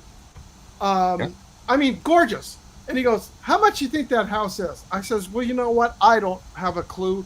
But if I put it in California terms, if this was in the outskirts from where I'm at, I'd say even then it would be $750 plus $800,000. If it was in closer to the coast where I live, you're talking $2 to $3 million." Right. And he goes, "Well, you want to buy it?" He goes, I know who's selling it. And he goes, "You can move out here." And I'm going, "Why are you selling it?" He says, I said $750 would be a steal. And he goes, I'll get it for you." And he goes, "No problem." He goes, "Why?" "Because I'm going to go buy it tomorrow for $350 and turn it around and sell it to you for $750. And no state income tax. Yeah. No. Well, same thing here, right? Yeah. Yeah. We checked the 6 bedrooms. It's only got 6 bedrooms. 7 bathrooms. 7 bathrooms. 7 bedrooms. 7 bathrooms, 6 bedrooms. 5 full bathrooms. 5 full. Those are. You got 5 full. Yeah. Okay. And remember, the one right downstairs is the powder room. So that's the basement finished, full walkout access. You know what? At this point, it's got an HOA. Here's something funny. You know what the HOA I is? saw that too. $509 annually. Oh, that's a fraction of what I pay for. No, as soon as you said HOA, I was out. I was waiting for that a month. I have an HOA here. What's HOA? Homeowners Association. Homeowners Association. They can run the gambit, Jim. They can either be great, keep the neighborhood clean, keep everything up nice, or they can be completely militant and drive you fucking silly. Oh, we call it. I'm lucky that we have the first type. Okay, they wouldn't mess with you. We call that condo fees up here. Yeah. Well, what was funny is when we first started looking, I had asked the realtor, I'm thinking like maintenance, like a condo or something, right? Yeah. And I said, "Well, how much?" And she said, at that time it was $780. I said, "Well, okay, $780 a month. I guess that's not too bad." And she turned to me. She said, "Oh, you must be from New York." I said, "The accent?" She goes, "No, only a New Yorker would think that was a monthly charge. That was annual, was $780 a year. Now it's since gone up. I think I'm paying $1,013 a year for my HOA." That sounds like a lot for an HOA, but But I get a lot. I get a lot for that. Okay. Well, the clubhouse is great. We're always doing stuff up there. We were Your up there today roads, your roads, and everything else. the streets are clean. The garbage gets picked up on time. Regardless of whether there was a holiday or it is a holiday, it doesn't freaking matter. Okay. Back in New York, if a holiday fell on a Monday and that was your pickup day, you're probably going 3 weeks before you get your garbage picked up. Well, hold on. That includes trash removal? Yeah. Okay, that's something then. So. And the streets, all the common areas are beautifully manicured. Okay. It's like 2 hours. And we have snow. I can look at it up on the mountain. They just got another 12 inches today up on Mount Charleston. So our garbage is part of the city taxes. I think the office has a right. That's where our garbage came off of city taxes also. Yeah, back in New York. I think the office has a bathroom. That's what it is, and the other half bathroom's probably off of one of the two kitchens. Yeah, for the guests. Just like a guest bathroom. Yeah. How many car garage? 11. I don't know. Actually, there's a home just inland from here in the town of San Juan Capistrano. It's about 4,800 square feet. Yeah, that doesn't include the garage. He's got 12-car garage. Wow. Right. Temperature control. It's a carport, and a garden shed. There you go, Jim. I designed a house for a guy that he was a spine surgeon. He took a 10-acre, 20 lot housing subdivision, turned it into one estate lot. Built a 14,000 square foot house with the for the 4-car garage attached, 7-car detached for his Lamborghini and Porsches and so forth. Amazing. Yeah. 20 lots turned into one lot. Wow. That's some bucks. No zoning. No zoning issue there. They didn't give him heartache about the zoning. Oh, you would have to get it rezoned. Yeah. Why? We rezoned it. Yeah. Yeah. You Why had do to you have to rezone it? Why? Because it was broken up into parcels. It was every lot is zoned something. Yeah, it's all parceled. And now what you're doing is you're trying to conjoin parcels. So you have to go through the zoning process. Yeah. Oh, I'm just curious because it's still a house, right? House for zoning. Totally different zoning. You're not trying to build a business. You come here to California, Lon, and like in the area, because I sat in our city. We rezoned this whole one community for our whole entire city because the city had come through with a company that came in, and when they were done rezoning it, it made 17% of all the property owners non-compliant. Right. So we got together, and all the group of people got in with our mayor and a couple other council members. They let us form a committee with the planning commission, and we went through and broke it all down. It took because of we've got what they call California Coastal Commission because we're in the coastal zone. So anything to do with that, everything else has got to go through. But by the time we were done with the environmental impact report, all the EIRs of the California Coastal Commission, it took 4.5 years, but we got it through and passed. Everybody's compliant, and now everybody can build on where the city said in order to help the area. Yeah. You can build up to 50%. Because in most zoning codes, and I know Michael will know this one, you've got to make everything compliant with the new code. They were going to let you come up to 50%. Only the new structure has to be the new code. Everything else can stay the same. Can stay. And we allowed for more building on the footprint. So my uncle lives in Seaford, Long Island. Okay, he had a deck, and then he wound up putting an in-ground pool in, and it wound up he had no problems whatsoever with his neighbors. Everybody was fine, no problem. One of his next door neighbors moved out, new one moved in. And just a nasty prick of a person. And he really didn't get into it with this guy. He just didn't have anything to do with him. But all of a sudden now he gets an inspector shows up and he either has to take the pool out or he's got to do something with the deck because he was allowed to build on the lot up to 80%. Right. He Coverage. was at 82%. Mm-hmm. So now he either had to take down a deck, which he wound up doing because taking out the pool was pretty cost prohibitive. Okay. But you know what he pays a year in tax in Seaford? $23,000 a year in property tax. Yeah. Okay? To me, that's Social Security. I mean, you know, what the fuck? Yeah.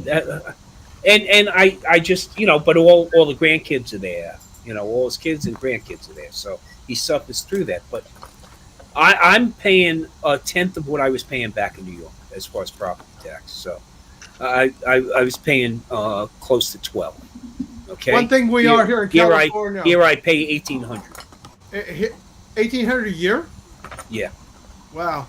Here in California, the one thing we are lucky for, we have what they call Prop 13, which came in decades ago. I remember that. The new, yeah, I was gonna say you'd remember because you used to live here in LA, right? Yeah, just outside of LA. Yeah. The new property owner, that is the base we need to be on. Like our property tax, say where I live, we're at 1.01% roughly of what the assessed value is. And with the Prop 13, it can only go up 2% a year. Well, it goes up 2% every year.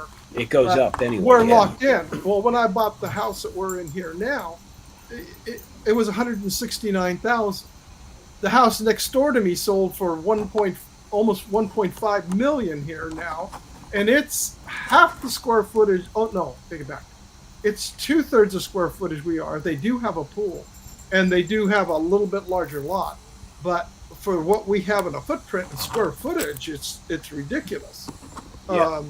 So our property tax here is like, after all the years of having it, since when I bought it in '85, it's roughly around $4,200 a year,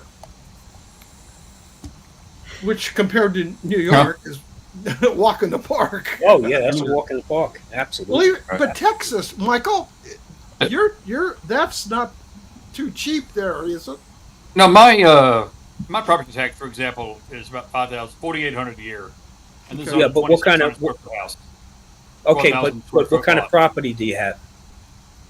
12,000 square foot lot, 10,000 square foot lot. Oh, okay. Now, in regards to zoning laws, though, for example, most cities in the United States have zoning laws. Oh, sure. Where you can build density, sort. However, Houston, Texas, is famous. They have no zoning. Somebody can build and there are examples. There's a 10-story condo next door to a single-story home. 7-Eleven in the middle of the subdivision, whatever. Yeah. But most new subdivisions in the ETA, the extraterritorial jurisdiction, are all deed restrictions. They're not zoned, but they're individual deed restrictions, and then the county handles that.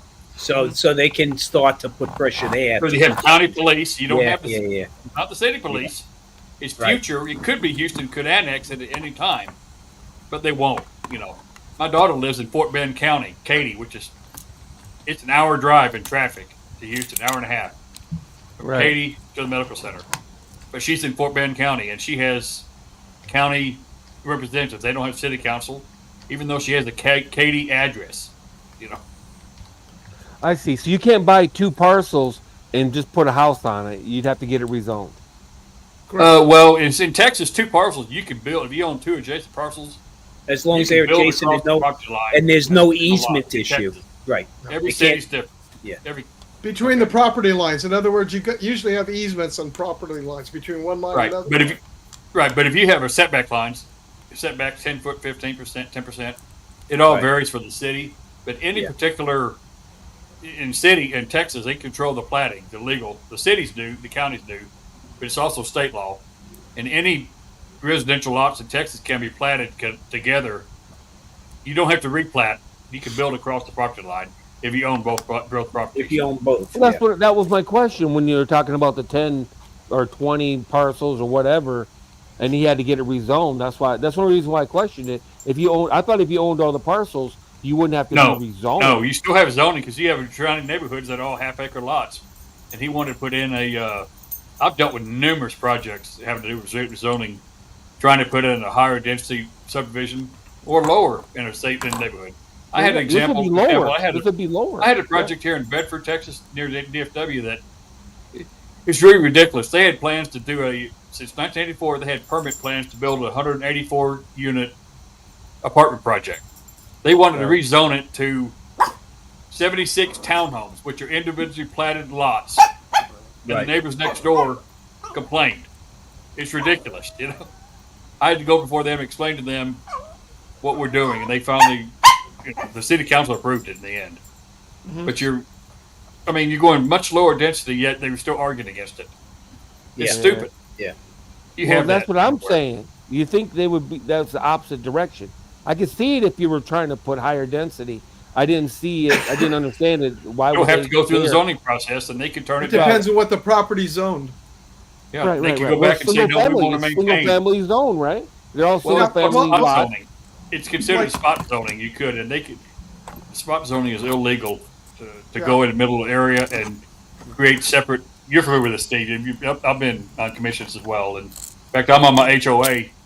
I'm the chairman of the ACC, Architectural Control Committee, on my land in Blanco. And we have 5-acre projects, 5-acre lots, 200 lots. And our fee, HOA, is $600 a year. Mm-hmm. Now, we have agricultural zoning, homestead exemption. We have our homestead exemption, but you have 1 acre zone is calculated by the state as a residential lot.